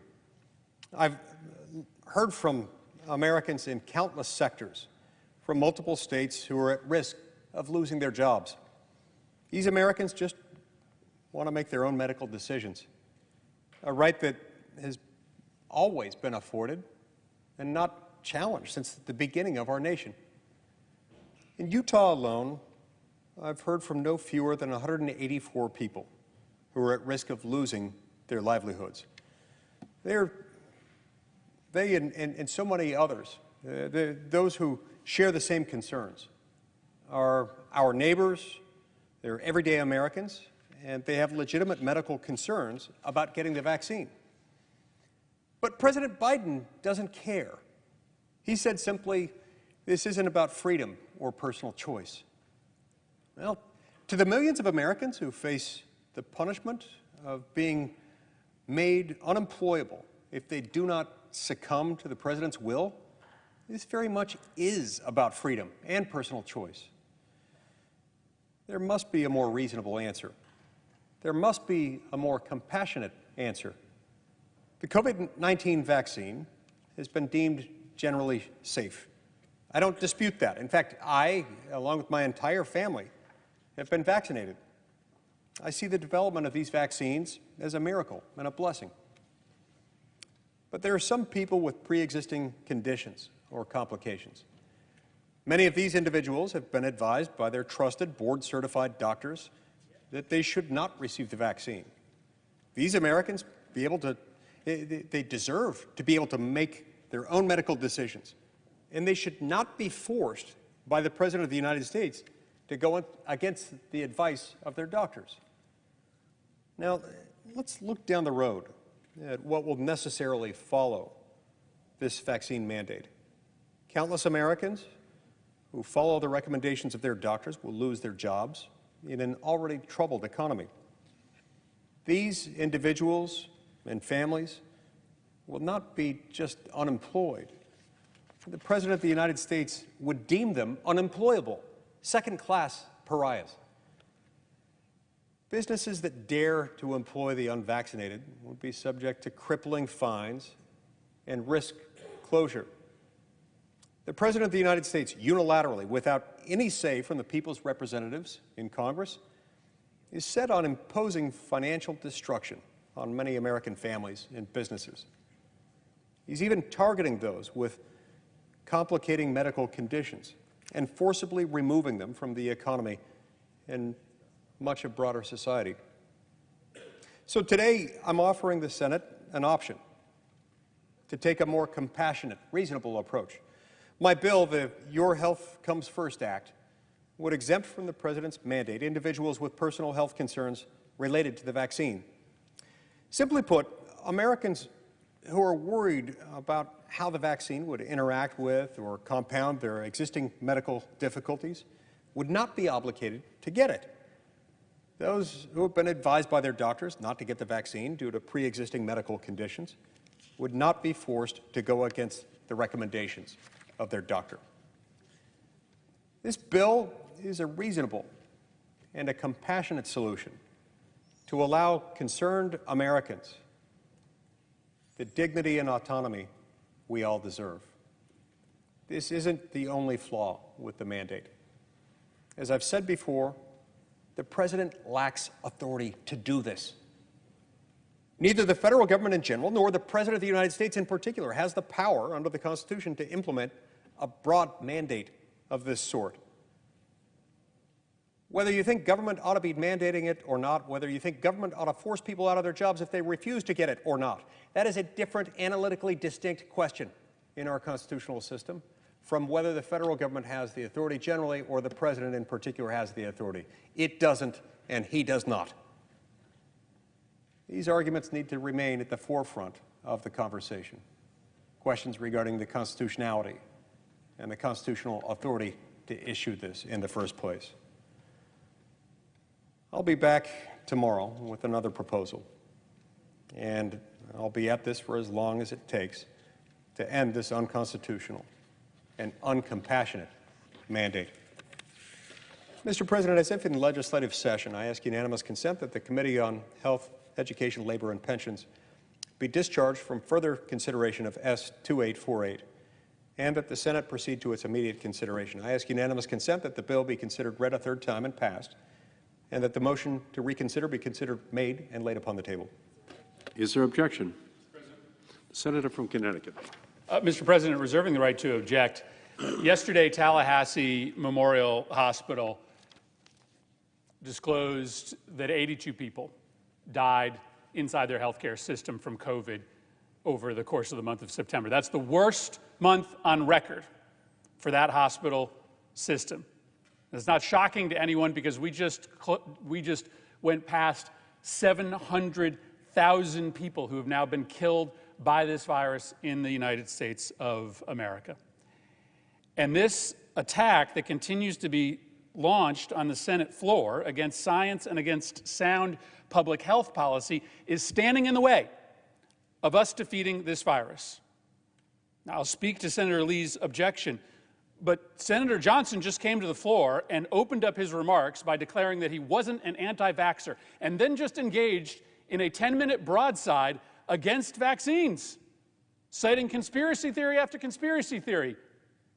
The effect will be to undermine America's faith in vaccines that are working. To prove his point, the senator from Wisconsin read an email from a constituent who got the vaccine and got infected. I'm sure that's true. There are, in fact, people who have gotten the vaccine who have gotten the infection. It isn't 100% effective. But he didn't cite these statistics. Those who have been vaccinated are 10 times less likely to be hospitalized. Those that have been vaccinated are 10 times less likely to die. Here's some numbers from the state of Pennsylvania that I just saw this morning. In Pennsylvania, 97% of deaths are amongst the unvaccinated. 95% of hospitalizations are amongst the unvaccinated, and 94% of cases are amongst the unvaccinated. Senator Lee is right. Vaccines work. Vaccines work, and I appreciate his statement to that effect. But others, like the senator from Wisconsin, are coming down to the floor, and their words have the effect of undermining people's faith in science. And that is deadly. That is deadly. As to Senator Lee's objections, I know he makes them in good faith.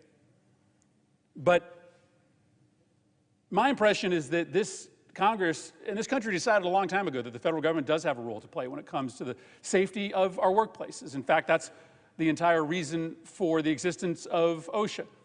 Whether you like it or not from a policy perspective, OSHA has handed down mandate after mandate about what is necessary for employers to make sure that when you show up to work in a hospital or a factory or a school, that your workplace is safe. Specifically, this country is not a stranger to vaccine mandates. In fact, every parent who sends their kids to school knows all about vaccine mandates, because you have to make sure that your child is vaccinated before they go to school. Most of those schools have relatively reasonable exemptions, often, at the very least, medical exemptions, sometimes religious and philosophical objections. And let's be clear, President Biden's plan includes common sense considerations for exemptions.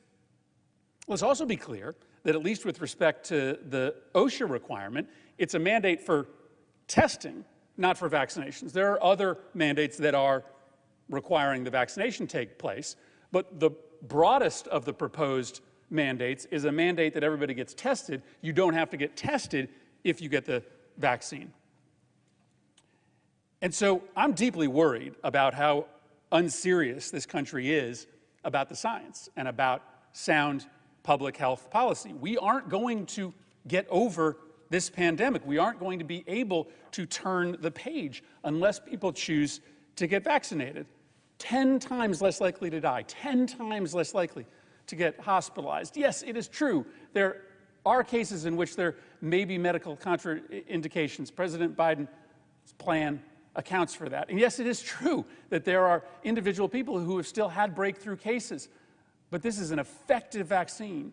It's a safe vaccine. And the only way that we save lives is if we stop focusing on ideology and keep our focus on science and what works. And for that reason, I object.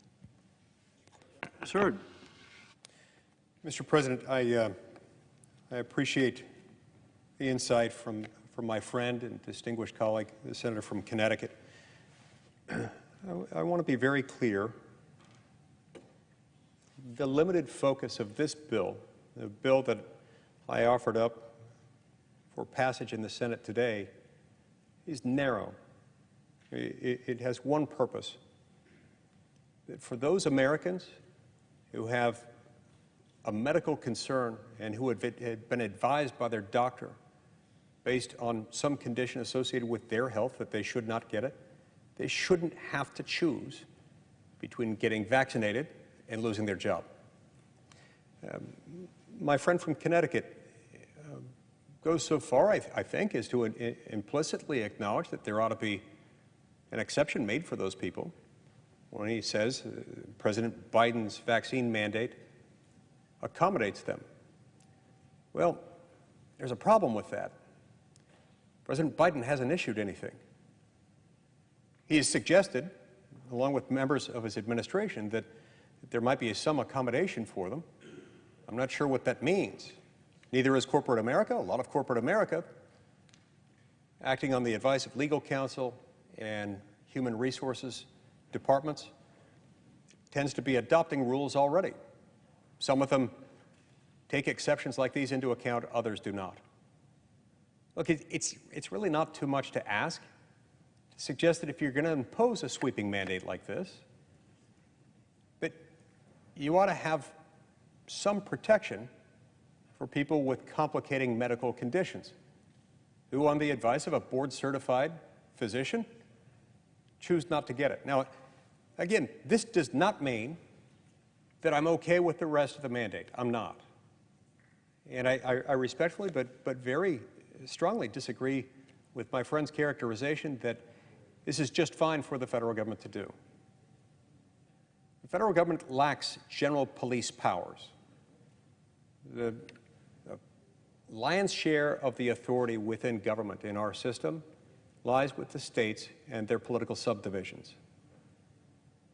Our national government is in charge of just a few basic and distinctively national matters: national defense, a uniform system of weights and measures, trademarks, copyrights, and patents, regulating trade or commerce between the states with foreign nations and with the Indian tribes. There are a handful of others, but there is no power in there that just refers to providing generally for laws to make the American people safe and healthy.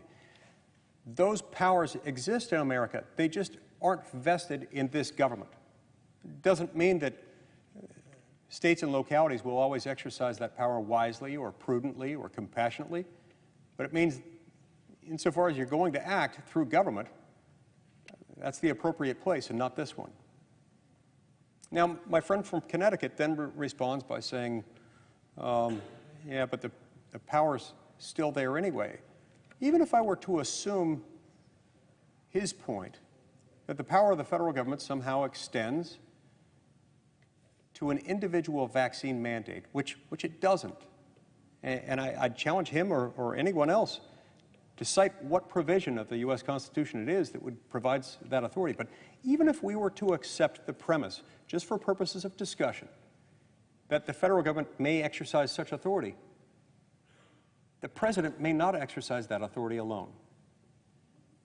The very first clause of the first article in the first section of the first article of that Constitution says all legislative powers herein granted shall be vested in a Congress of the United States, which shall consist of a Senate and a House of Representatives. Article 1, Section 7 then makes clear that in order to pass a law, a federal law in the United States, that is, in order to adopt a policy of the federal government enforceable through the overpowering force that is the federal government, you have to follow the Article 1, Section 7 formula, which means you've got to take a legislative proposal, a bill, you've got to pass it in the House, and you've got to pass it in the Senate with the same language, and it has to be submitted to the President for signature, veto, or acquiescence. If you don't undertake that process at all, there is no authority in the executive to do anything like what they're describing. What President Biden has done is to arrogate to himself powers that he not only characterizes as federal, but really are legislative powers that he doesn't possess. The President of the United States is the chief executive. He's not a lawmaker, and he's certainly not the entire legislative branch.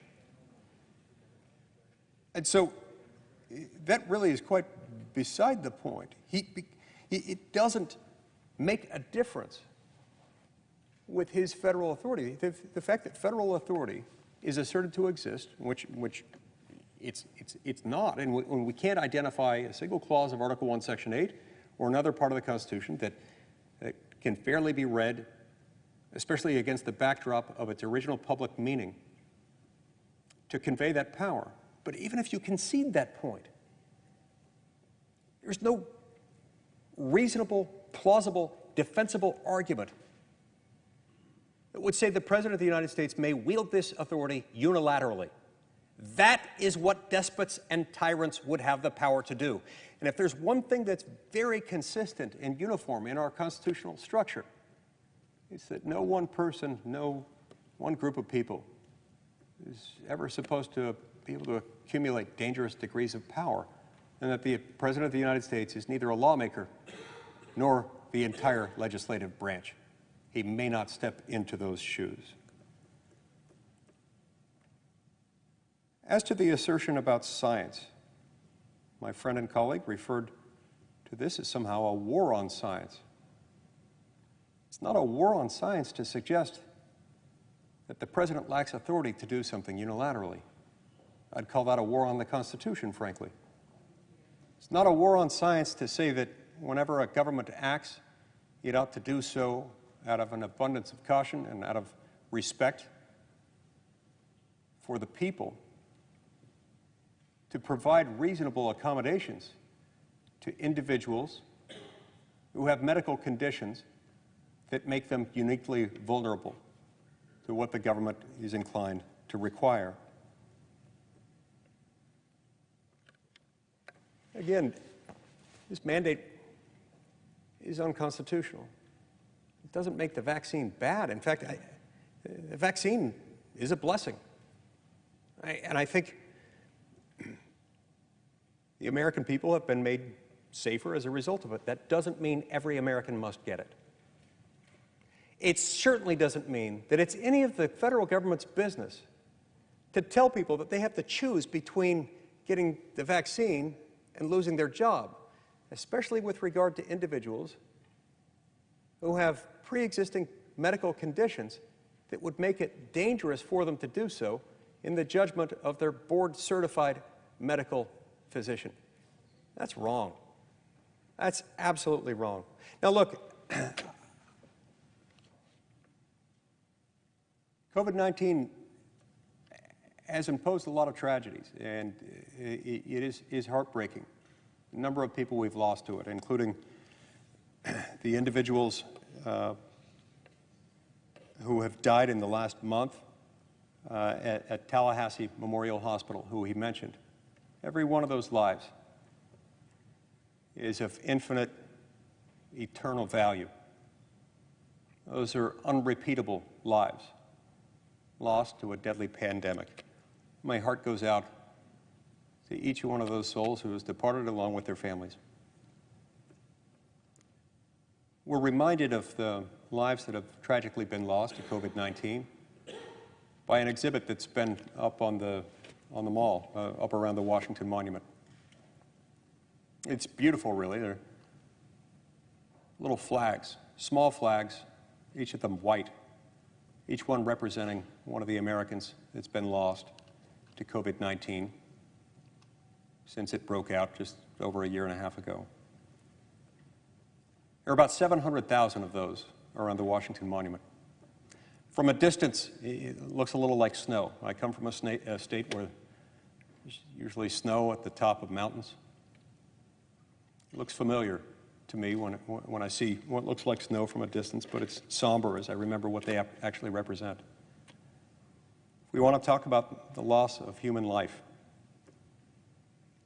we have to talk about the loss of all human life, and we also have to talk about the right of each individual to live and to continue living and to follow the advice of medical doctors based on the individual's own medical conditions.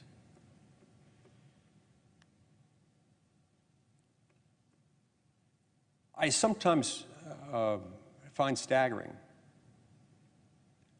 the accusations that those who have concerns with this are somehow committing a war on science.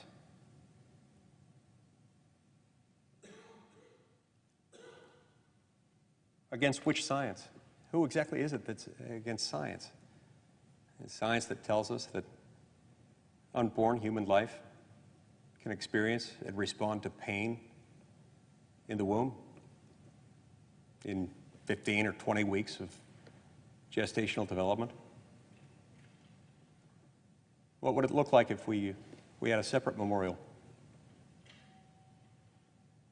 with little red flags instead of little white ones, each representing one of the human lives lost every single year to abortion? You see, every single year we lose about the same number of human lives to abortion as we've lost to COVID since it first broke out. If for the last 50 years we had a little red flag each marking one of those human lives lost, it'd be a sea of red. It'd take up not just the grass all around the Washington Monument, which is large. It'd probably take up all the grass between the Capitol, the Washington Monument, and the Lincoln Memorial. It'd be a sea of red. So no. You can't say that this is a war on science. To be concerned about individuals being able to make their own decision about whether to get this vaccine. And if you want to accuse people on the other side of the aisle of doing something, you've got to stop and think about other decisions that we make. Other decisions that some are willing to defend, decisions that involve a whole lot of human suffering and a whole lot of loss of a whole lot of human lives.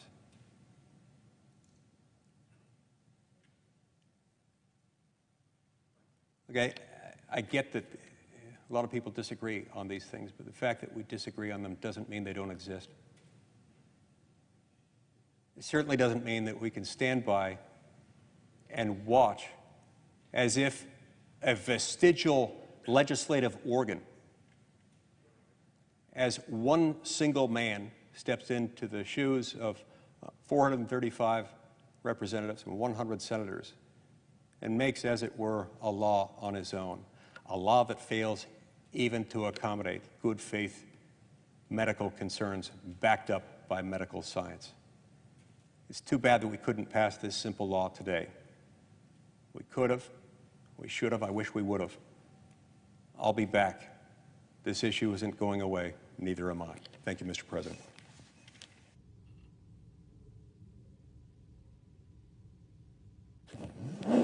Mr. President, I note the absence of a quorum. The clerk will call the roll.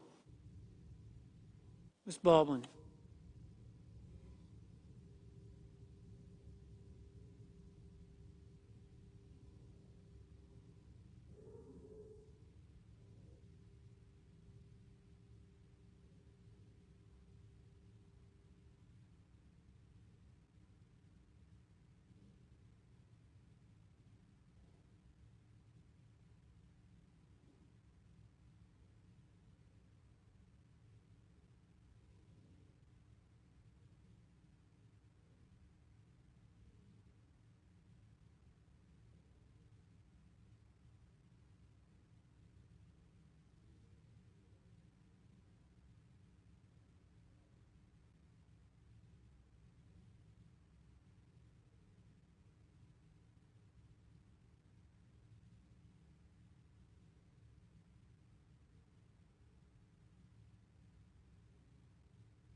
Senator from Washington, Ask the quorum call be dispensed with. without objection. Mr. President, I have 9 requests for committees to meet during today's session of the Senate. They have approval of the majority and minority leaders. Duly noted. Mr. President, I ask that I have unanimous consent to complete my remarks before the vote. Without objection. Mr. President, I come to the floor this afternoon to support the nomination of Lauren King to serve as judge for the U.S. District Court of Western Washington. I am pleased to have recommended her to President Biden. As a citizen of the Muscogee Nation, Ms. King will be the first Native American federal judge from my home state and only the 6th ever on the Native judge in our country's history. She's extremely well qualified and has an abundance of tribal court experience, something that's very important in my state. We are home to 29 federally recognized tribes, and it's long overdue that our federal court system includes those who have a deep understanding and appreciation of tribal trust responsibilities and federal Indian law. And Ms. King has extensive litigation experience and is a recognized leader in tribal law. She has been a pro tem appellate judge for the Northwest Intertribal Court System since 2013. She's also served as a commissioner on the Washington State Gambling Commission and chairs her law firm's Native American Law Practice Group. A graduate of the University of Washington and the University of Virginia School of Law, she has also taught federal Indian law at Seattle University. She has earned the support of the National Congress of American Indians and the affiliated tribes of Northwest Indians and leading Native organizations. So I know she'll make an excellent addition to our court, the Western District of Washington, and I urge my colleagues to support her nomination. All post-cloture time has expired. The question is on the nomination.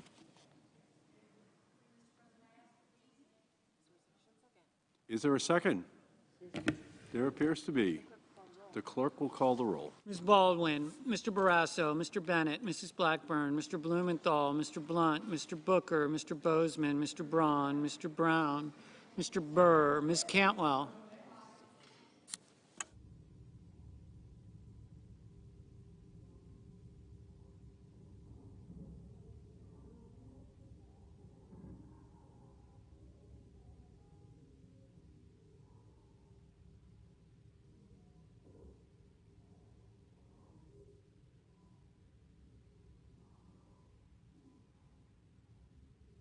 Mrs. Capito. Mr. Cardin. Mr. Carper.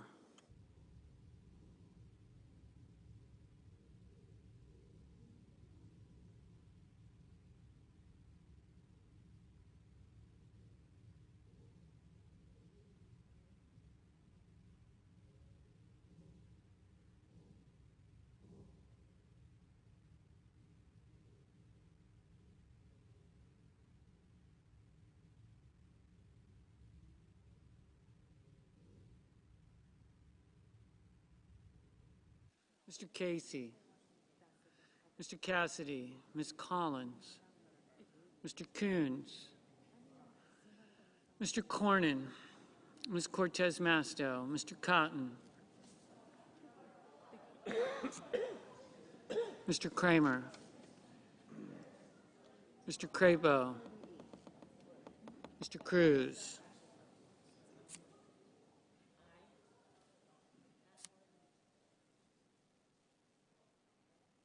Mr. Daines, Ms. Duckworth,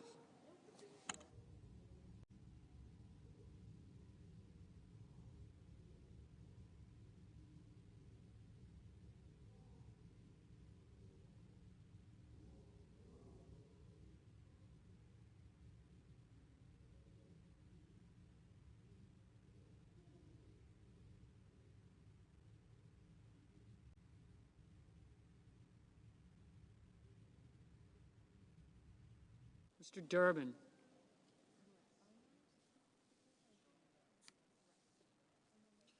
Ms. Ernst, Mrs. Feinstein, Mrs. Fisher,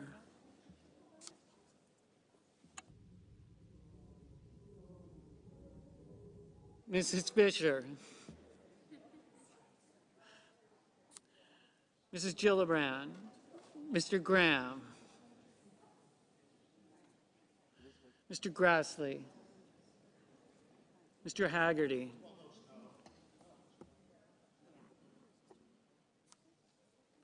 Ms. Hassan, Mr. Hawley, Mr. Heinrich, Mr. Hickenlooper, Ms. Hirono,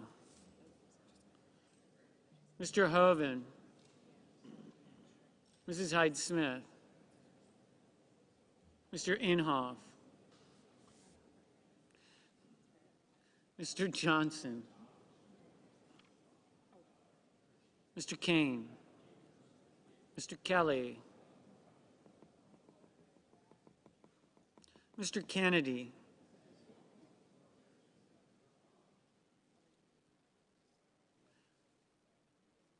Mr. King, Ms. Klobuchar, Mr. Langford, Mr. Leahy, Mr. Lee,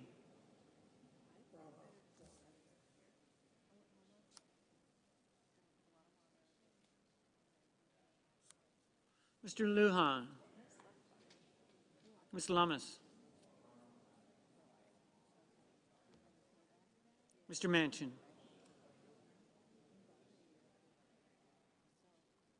Mr. Markey, Mr. Marshall, Mr. McConnell,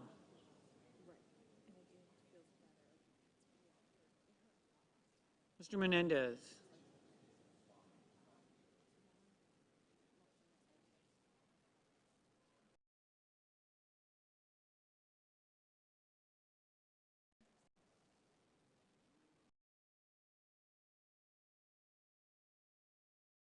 Mr. Merkley,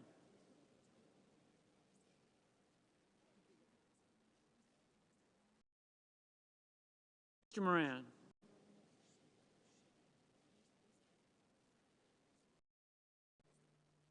Ms. Murkowski, Mr. Murphy, Mrs. Murray, Mr. Ossoff, Mr. Padilla, Mr. Paul, Mr. Peters, Mr. Portman, Mr. Reed, Mr. Risch, Mr. Romney, Ms. Rosen,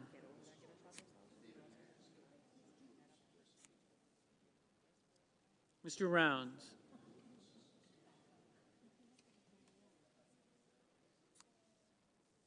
Mr. Rubio, Mr. Sanders, Mr. Sass,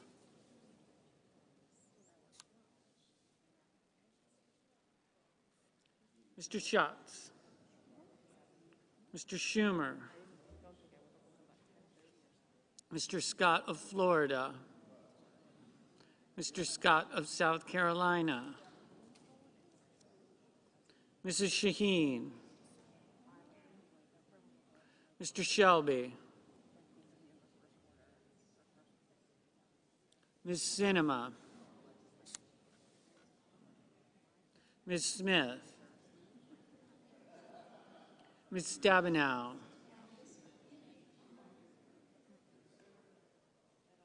Mr. Sullivan, Mr. Tester,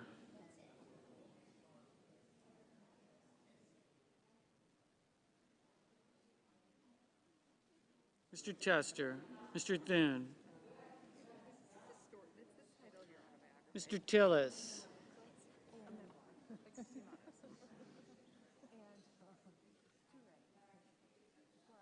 Mr. Toomey,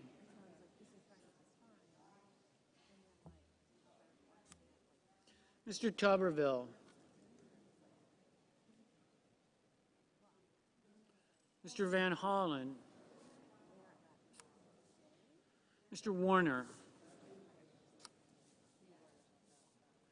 Mr. Warnock.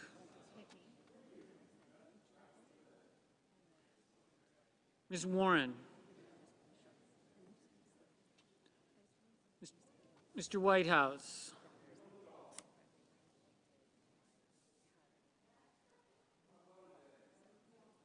Mr. Wicker.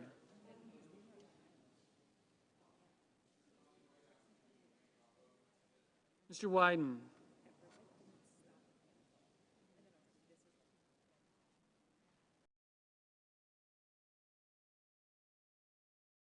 Mr. Young.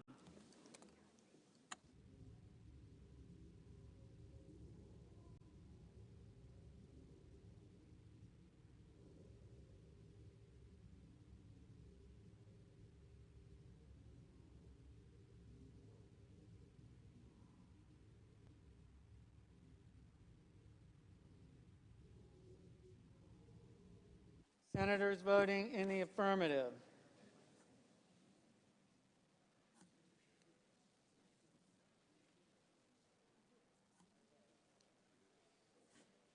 Baldwin, Blumenthal, Brown, Cantwell, Cardin, Carper, Duckworth, Durbin, Gillibrand, Hassan, Heinrich, Kelly, Klobuchar, Leahy, Markey, Menendez, Murphy, Reed, Schatz, Smith, Stabenow, Warren, Whitehouse.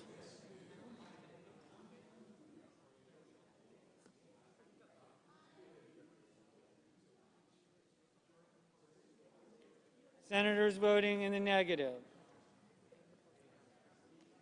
Blunt, Cassidy, Cotton, Daines, Ernst, Fisher, Hyde-Smith, Kennedy, Paul, Rubio, Toomey, Tuberville, Wicker. Mrs. Shaheen, aye.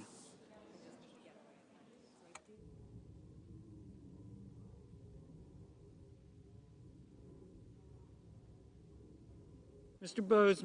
Bozeman, no. Mr. Graham, aye. Mr. Hawley, no.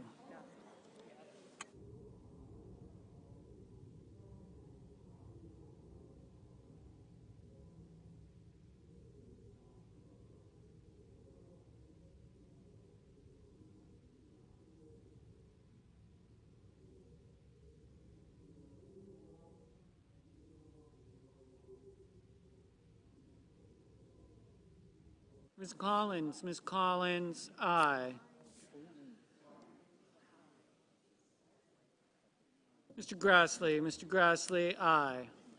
Ms. Sinema, aye.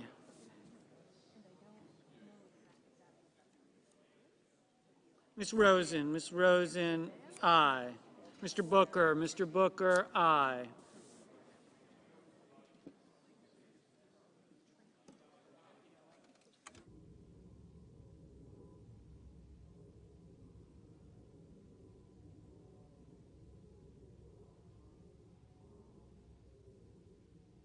Mr. Tillis, no. Mr. Marshall, no.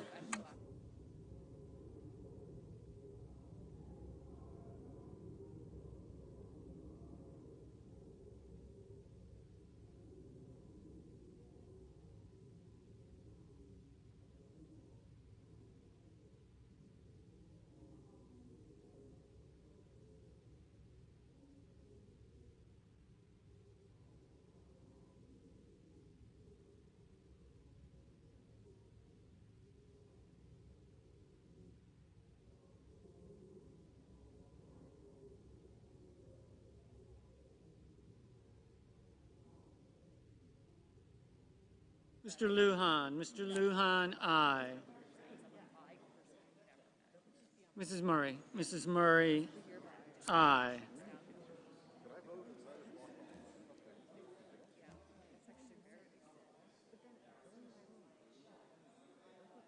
Mr. Kane, aye. Mr. Casey, Aye. Mr. Rounds. Mr. Rounds. Aye. Mr. Young. Mr. Young. No.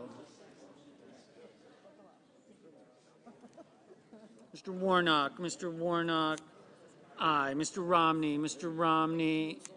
No. Mrs. Capito. Mrs. Capito.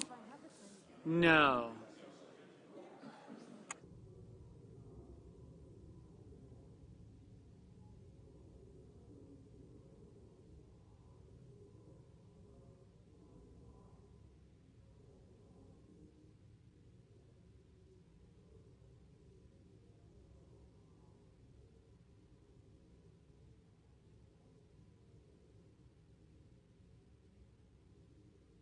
Mr. Coons. Mr. Coons.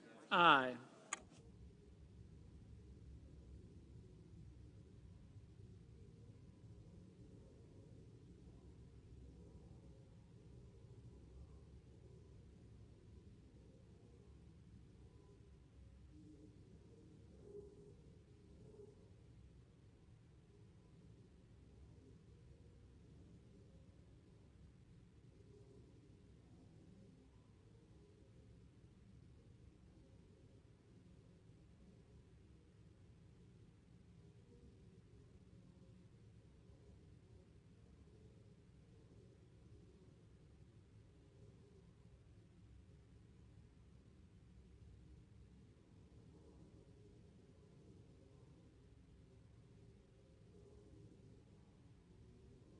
Mr. Inhofe. Mr. Inhofe. No.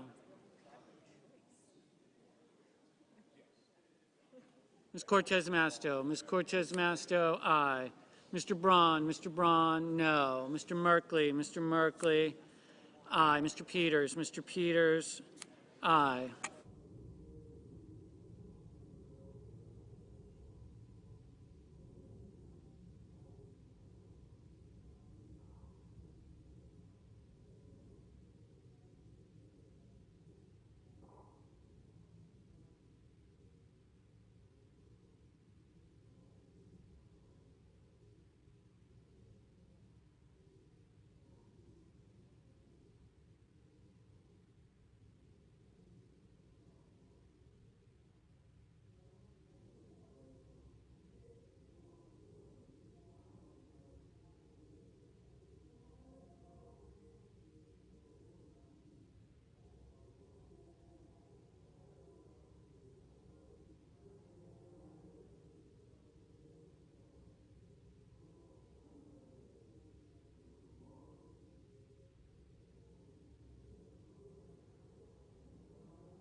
Mr. Tester. Mr. Tester.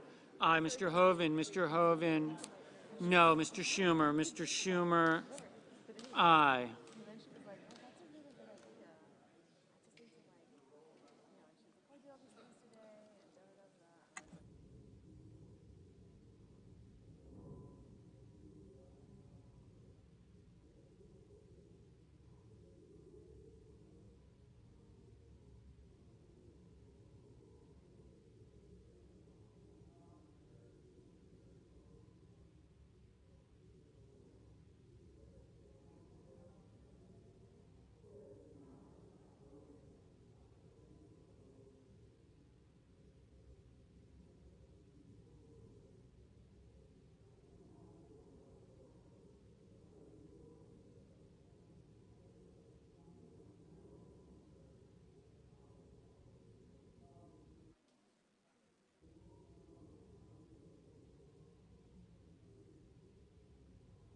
Mr. Manchin. Mr. Manchin. Aye. Ms. Rono. Ms. Rono. Aye. Mr. Johnson. Mr. Johnson. No. Mr. Cornyn. Mr. Cornyn. No.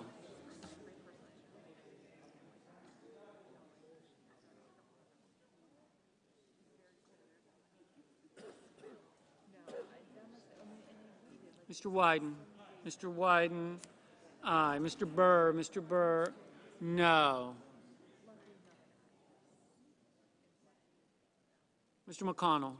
Mr. McConnell, aye.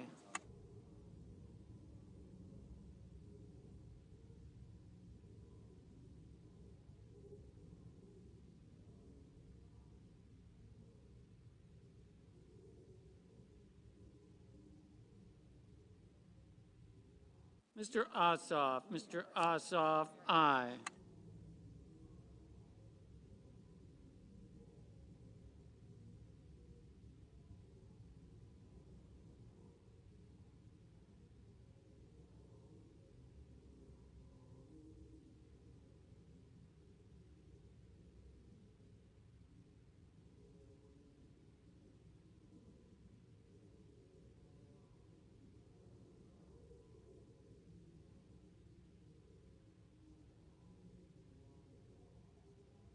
Mr. Lee, no.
Mr. Padilla, aye.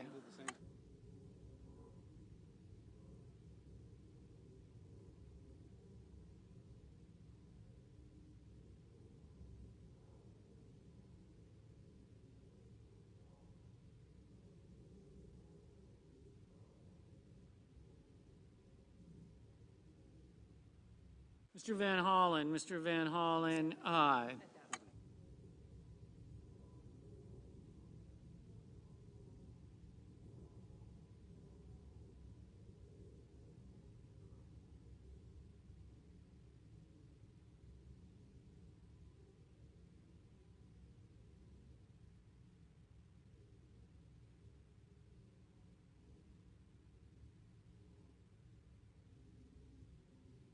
Mr. Kramer, no.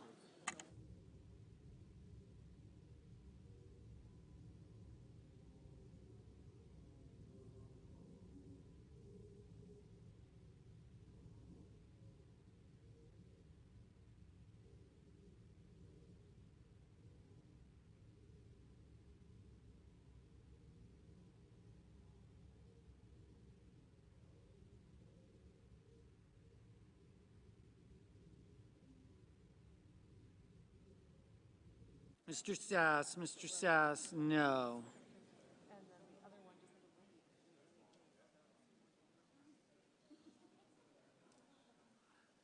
Mr. Sanders, aye.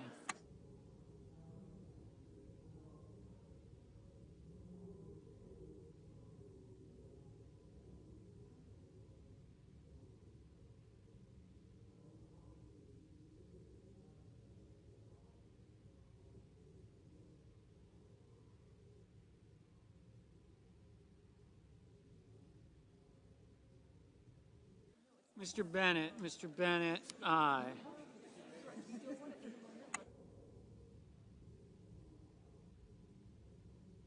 Mr. Moran, no.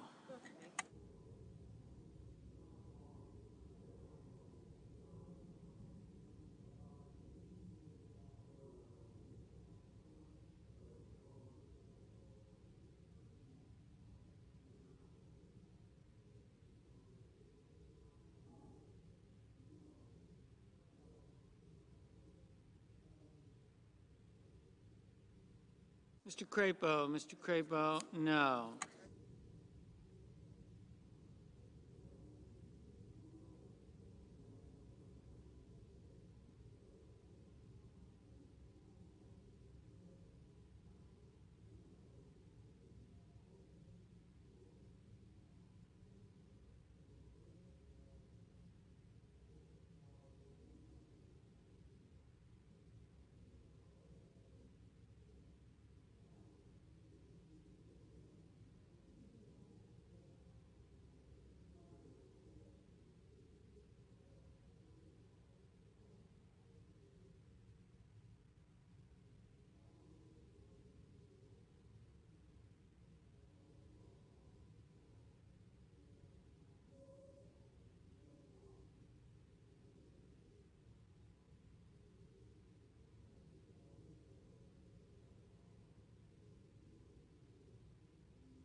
Mr. Sullivan, no.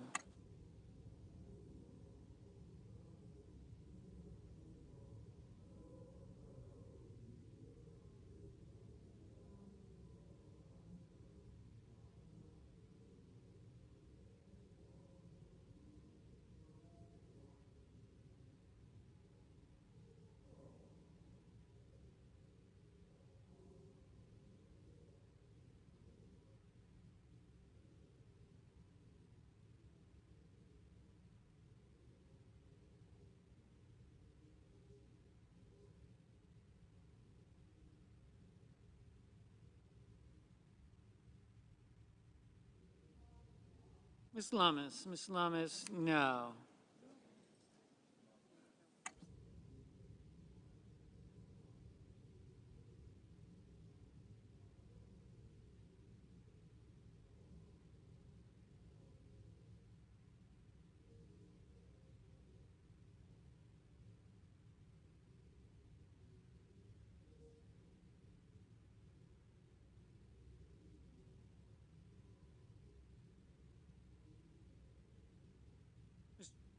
Mr. Scott of South Carolina, no.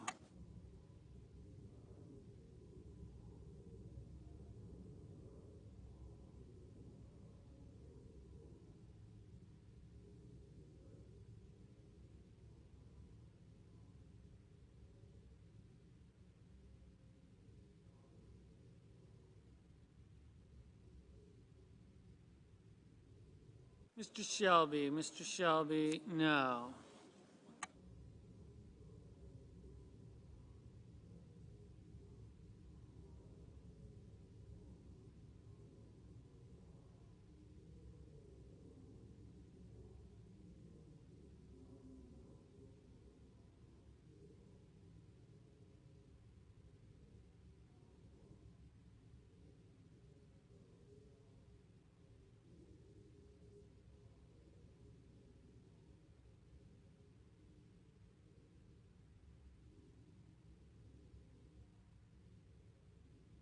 Mr. Risch,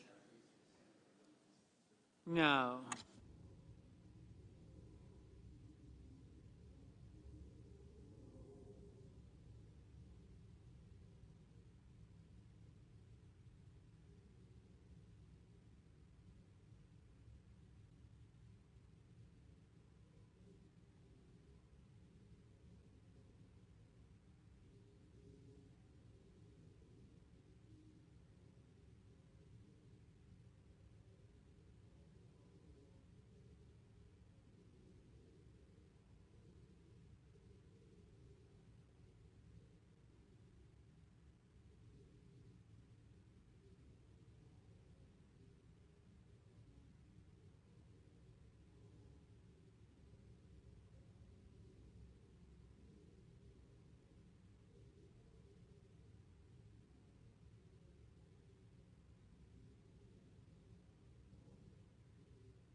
Mrs. Blackburn,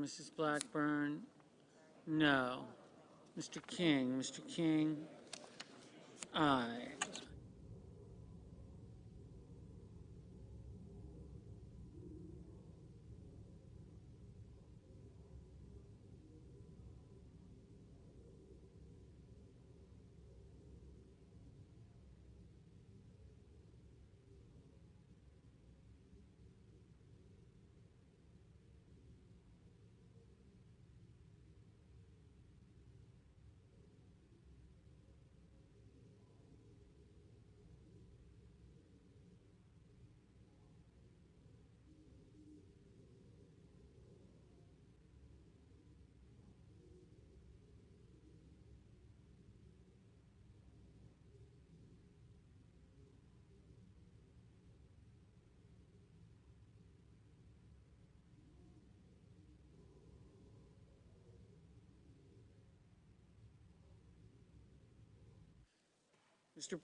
Mr. Portman, no.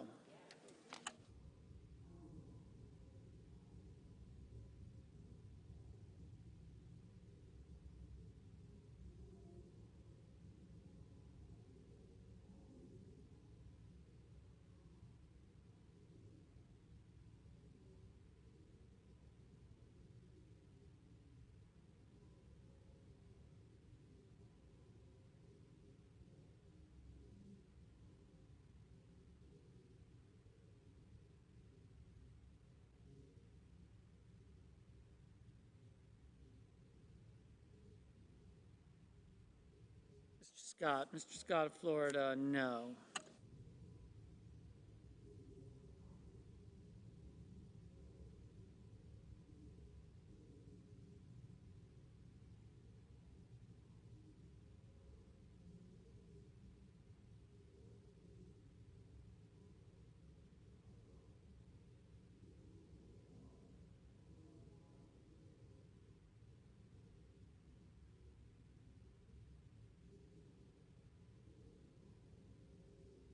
Mr. Langford, no.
Mr. Hickenlooper, aye.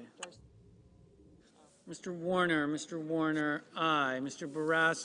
Barrasso, no.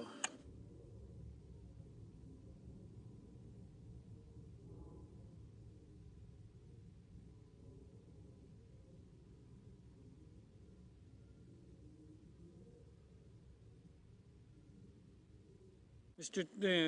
Thune, no.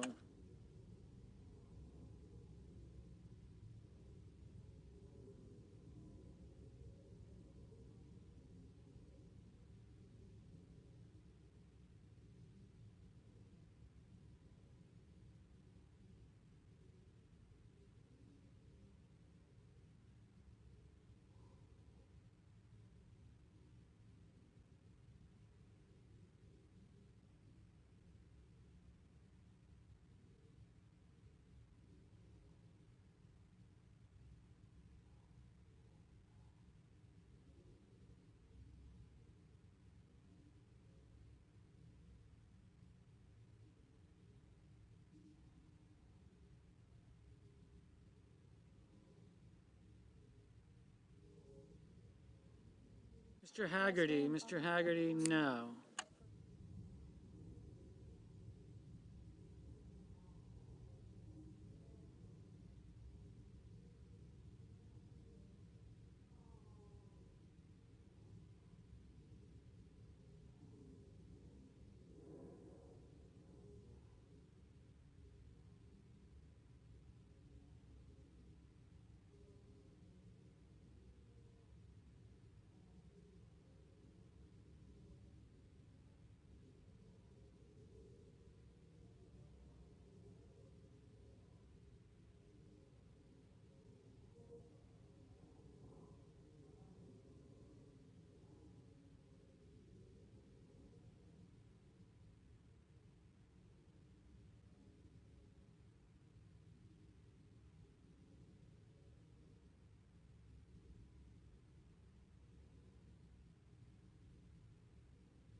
Mr. Cruz, no.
Ms. Murkowski, aye.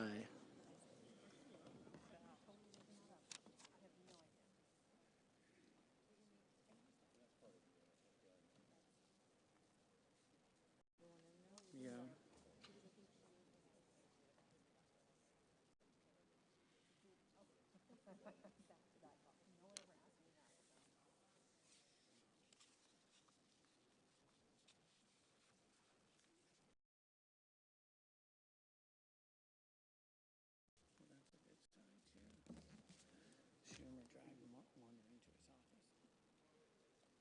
Turn it in.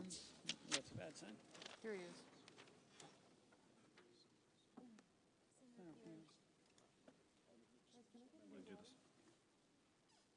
The yeas are 55, the nays are 44. The nomination is confirmed. Under the previous order, the motion to reconsider is considered made and laid upon the table, and the President will immediately be notified of the Senate's actions. Nice. All these. He's going to do the wrap-up. Couldn't Collins and Barrasso or... Senator from Virginia. Mr. President, I ask unanimous consent that the Senate consider calendar number 390 and that the Senate vote on the nomination without intervening action or debate. Without objection, the clerk will report. Space Force, Brigadier General Gregory J. Gagnon.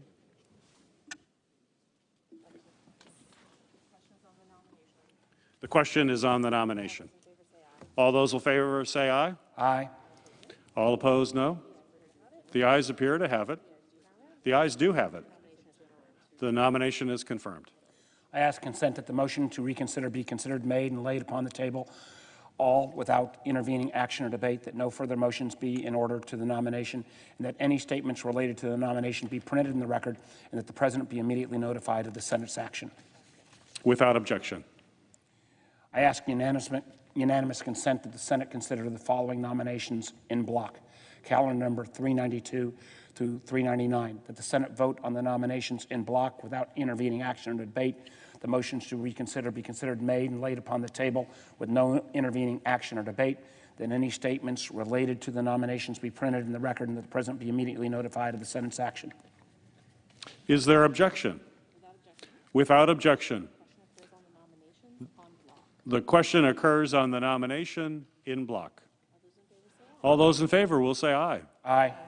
All opposed will say no. The ayes appear to have it. The ayes do have it. The nominations are confirmed en bloc. Mr. President, I ask unanimous consent that the Senate proceed to legislative session and be in a period of morning business with senators permitted to speak therein for up to 10 minutes each. Without objection. I understand that there's a bill at the desk, and I ask for its first reading. The clerk will read the title of the bill for the first time. S4, a bill to amend the Voting Rights Act of 1965 to revise the criteria for determining which states and political subdivisions are subject to Section 4 of the Act and for other purposes. I now ask for a second reading, and in order to place the bill on the calendar under the provisions of Rule 14, I object to my own request. Objection having been heard, The bill will be read a second time on the next legislative day. Mr. President, I ask unanimous consent that when the Senate completes its business today, it adjourn until 10 a.m. Wednesday, October 6th, that following the prayer and the pledge, the morning hour be deemed expired, the journal of proceedings be approved to the date, the time for the two leaders be reserved for their use later in the day, and morning business be closed. That upon the conclusion of morning business, the Senate proceed to the executive session to resume the consideration of the Merriman nomination. Further, that the cloture motion on the Merriman nomination ripen at 11:30 a.m., that if cloture is invoked on the nomination, all post-closure time will expire at 2:15 p.m. Finally, if the nomination is confirmed, the motion to reconsider be considered made and laid upon the table, that the President be immediately notified of the Senate's action, and that the Senate then resume legislative session. Is there objection? Without objection. If there is no further business to come before the Senate, I ask that it stand adjourned under the previous order following the remarks of Senator Barrasso and Collins. Without objection.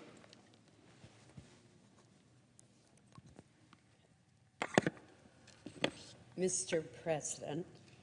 The Senator from Maine. Thank you, Mr. President.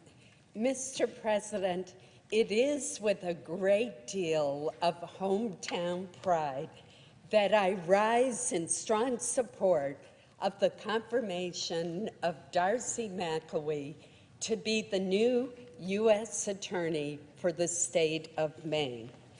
Both Darcy and I are natives of the northern Maine community of Caribou. Since 2002, Darcy has been an assistant U.S. attorney, and she has served as the Project Safe Neighborhoods coordinators for that office since 2005. She primarily has prosecuted violent crime cases, including those involving sex trafficking, interstate domestic violence, and child sexual exploitation, as well as firearms and arson cases. Darcy served as Assistant District Attorney for Penobscot County and Piscataquis County from 1998 to 2002. Mr. President, Darcy is a member of the Maine Trial Lawyers Association and a past president of the Cumberland Bar Association. She's also served as an adjunct professor at the University of Maine School of Law and at the Maine Trial Lawyers College of Advocacy. Darcy received her JD degree from the University of Maine School of Law in 1998 and her undergraduate degree from Bowdoin College. Mr. President, throughout her career, Darcy has worked tirelessly to keep Mainers safe from violent crime and to achieve justice for victims. She is an intelligent, experienced, and highly competent law enforcement professional. Her extensive track record as a career prosecutor make her ideally suited for this important position. Based on her experience and her character, as well as her Caribou roots, I have every confidence that Darcy will faithfully uphold our nation's laws and work to ensure public safety and order. Throughout her distinguished career, she has demonstrated a strong commitment to public service, and I know that she will serve the state of Maine and our nation extremely well as Maine's next U.S. Attorney. Mr. President, I am absolutely delighted that the Senate, without dissent tonight, confirmed Darcy McElwee for this important position. Thank you, Mr. President. Mr. President. Senator from Wyoming. Thank you, Mr. President. Mr. President, I come to the floor tonight to talk about a crisis that is continuing at our southern border. It is a crisis that Joe Biden created and it is a crisis that he has only made worse. And, Mr. President, let me just tell you, the White House knows that it's getting worse.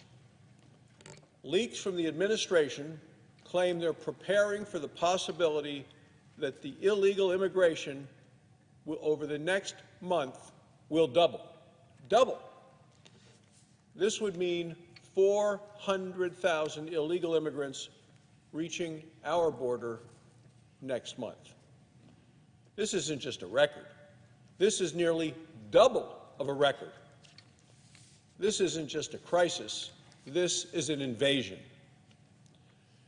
In the month of August, more than 200,000 illegal immigrants crossed our border.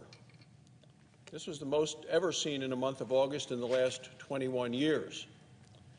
In July, we saw more illegal immigrants than in any one month in 21 years. Since President Biden has taken office, we've seen record-breaking month after record-breaking month of illegal immigrants coming to this country. Our border is now wide open, and the rest of the world knows it. In recent weeks, we saw tens of thousands of illegal immigrants crowd a single bridge in Del Rio, Texas. According to the U.S. Secretary of Homeland Security, 30,000 people crossed into Del Rio in just 15 days.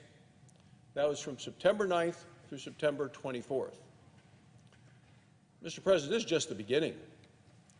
Now there are reports there are up to 60,000 more Haitians making their way to our border. And what happened in Del Rio is about to happen all over again on a much larger scale.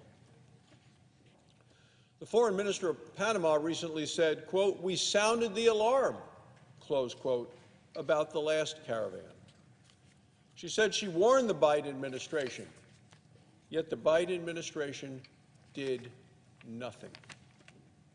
More than 1 million illegal immigrants have crossed our southern border since President Biden has taken office. This is more than double the population of my home state of Wyoming.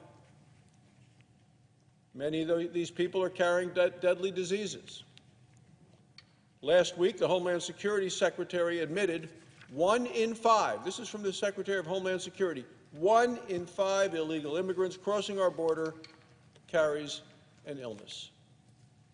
This could mean 40,000 illegal immigrants brought disease across our border just this past month.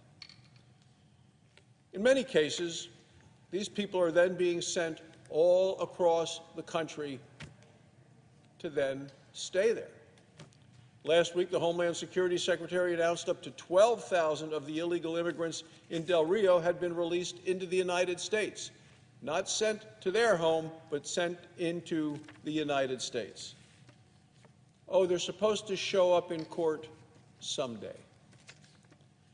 Yet, probably never happen. That's been the history of this. Probably never show up in court. Instead, they'll settle down in the United States and never leave.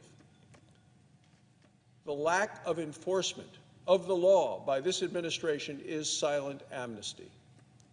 The illegal immigrants know it, and the Democrats in this chamber and in Washington know it as well.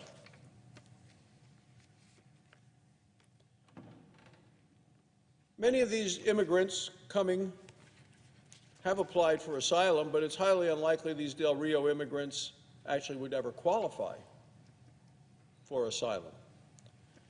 Most of them have been living in South America. In other words, they're not fleeing their home country. They already fled their home country to a safe third country where they were living.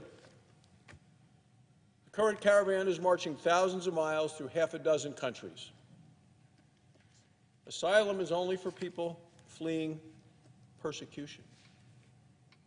They are not. These people don't qualify for asylum. They have no right to come here. A competent administration would prevent them, stop them from coming here. If they want to apply for asylum, they should remain in Mexico. Under the previous president, that's what was required. The Remain in Mexico policy was extremely successful and effective. Yet President Biden ended it on his very first day in office. Last month, a federal judge ruled President Biden broke the law by ending it so suddenly. Now President Biden has to bring it back. Yet the administration has already announced they're going to try to end it again. 2 weeks ago, a judge also restricted the public health order called Title 42. This is a public health order which expels illegal immigrants from places where coronavirus is spreading. A federal judge restricted Title 42 to expelling single adults. Then the Biden administration appealed the ruling and asked to keep the order in place. Now an appeals judge has allowed it to continue while the appeal moves forward. If this appeal is not successful, we will see an additional tidal wave of illegal immigration. When I visited the border earlier this year, Border Patrol told me Title 42 was their last line of defense. Title 42 is struck down, illegal immigration could double overnight. The Biden administration has also announced a new policy on deportations. Under the new rules, many illegal immigrants who commit crimes, amazingly, will not be deported.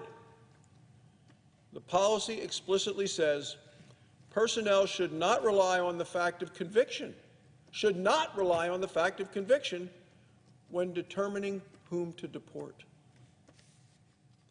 This is not accused of a crime. This is convicted of a crime. The policy lists out a host of mitigating factors. They include age, length of time in the United States, mental or physical health problems, and the potential impact on their family. We are talking about convicted criminals. These mitigating factors are largely subjective. In effect, Homeland Security now has license to not deport people who should by law be deported. This lack of effective enforcement is a silent amnesty. Here in the Senate, Democrats just tried to pass amnesty for 8 million illegal immigrants. They failed. Yet it turns out they didn't need to pass it. The Biden administration will just let people stay. And I will tell you, Mr. President, people around this country, when they see what this administration is doing at the border, they are furious. They're offended. Amnesty only strengthens the magnet for people to come here illegally. As long as Democrats give amnesty and government benefits to illegal immigrants, of course we will continue to have a border crisis. Last week, former President Barack Obama gave an interview. He was asked about the crisis on the southern border. He had something to say. It was on ABC Good Morning America, and I hope it's something that President Biden has heard or listened to. President Obama said, "We are a nation state. We have borders. The idea that we can have open borders is unsustainable." Unsustainable. That's President Barack Obama, former member of this Senate, two-term President of the United States, saying what is happening now is unsustainable. And President Obama is absolutely right. It is unsustainable. It's leading to tragedies like one we saw in Yuma, Arizona, just this August. Border Patrol agents sadly found a 2-year-old boy from Colombia. He was next to the dead bodies of his 11-year-old sister and their mother. We later found out his mother's name was Claudia Pena. She had called 911, and in the background of the call, the dispatchers heard a child saying, "Mommy, I'm hungry." The family had flown to Mexico from Colombia. Then they were smuggled over the border by a trafficker. They were seeking to be reunited with the father of the family. Now they'll never be reunited. And stories like this one, heartbreaking stories, happen on a regular basis because our border is open. They're going to keep happening as long as the border remains open, and as long as the President continues to send the message to attract more to come here illegally. Mr. President, you know what we need to do. We know what works. Finish the wall that we paid for, keep the public health rules in place, and keep the successful Remain in Mexico policy. Stop promising benefits, government benefits, paid benefits to illegal immigrants. Turn off the magnet which is drawing millions of people to risk their lives as this stampede for the border will continue. It's time to enforce the law, secure this border once and for all. It's what the American people want and are not getting from this administration. Thank you, Mr. President. I yield the floor.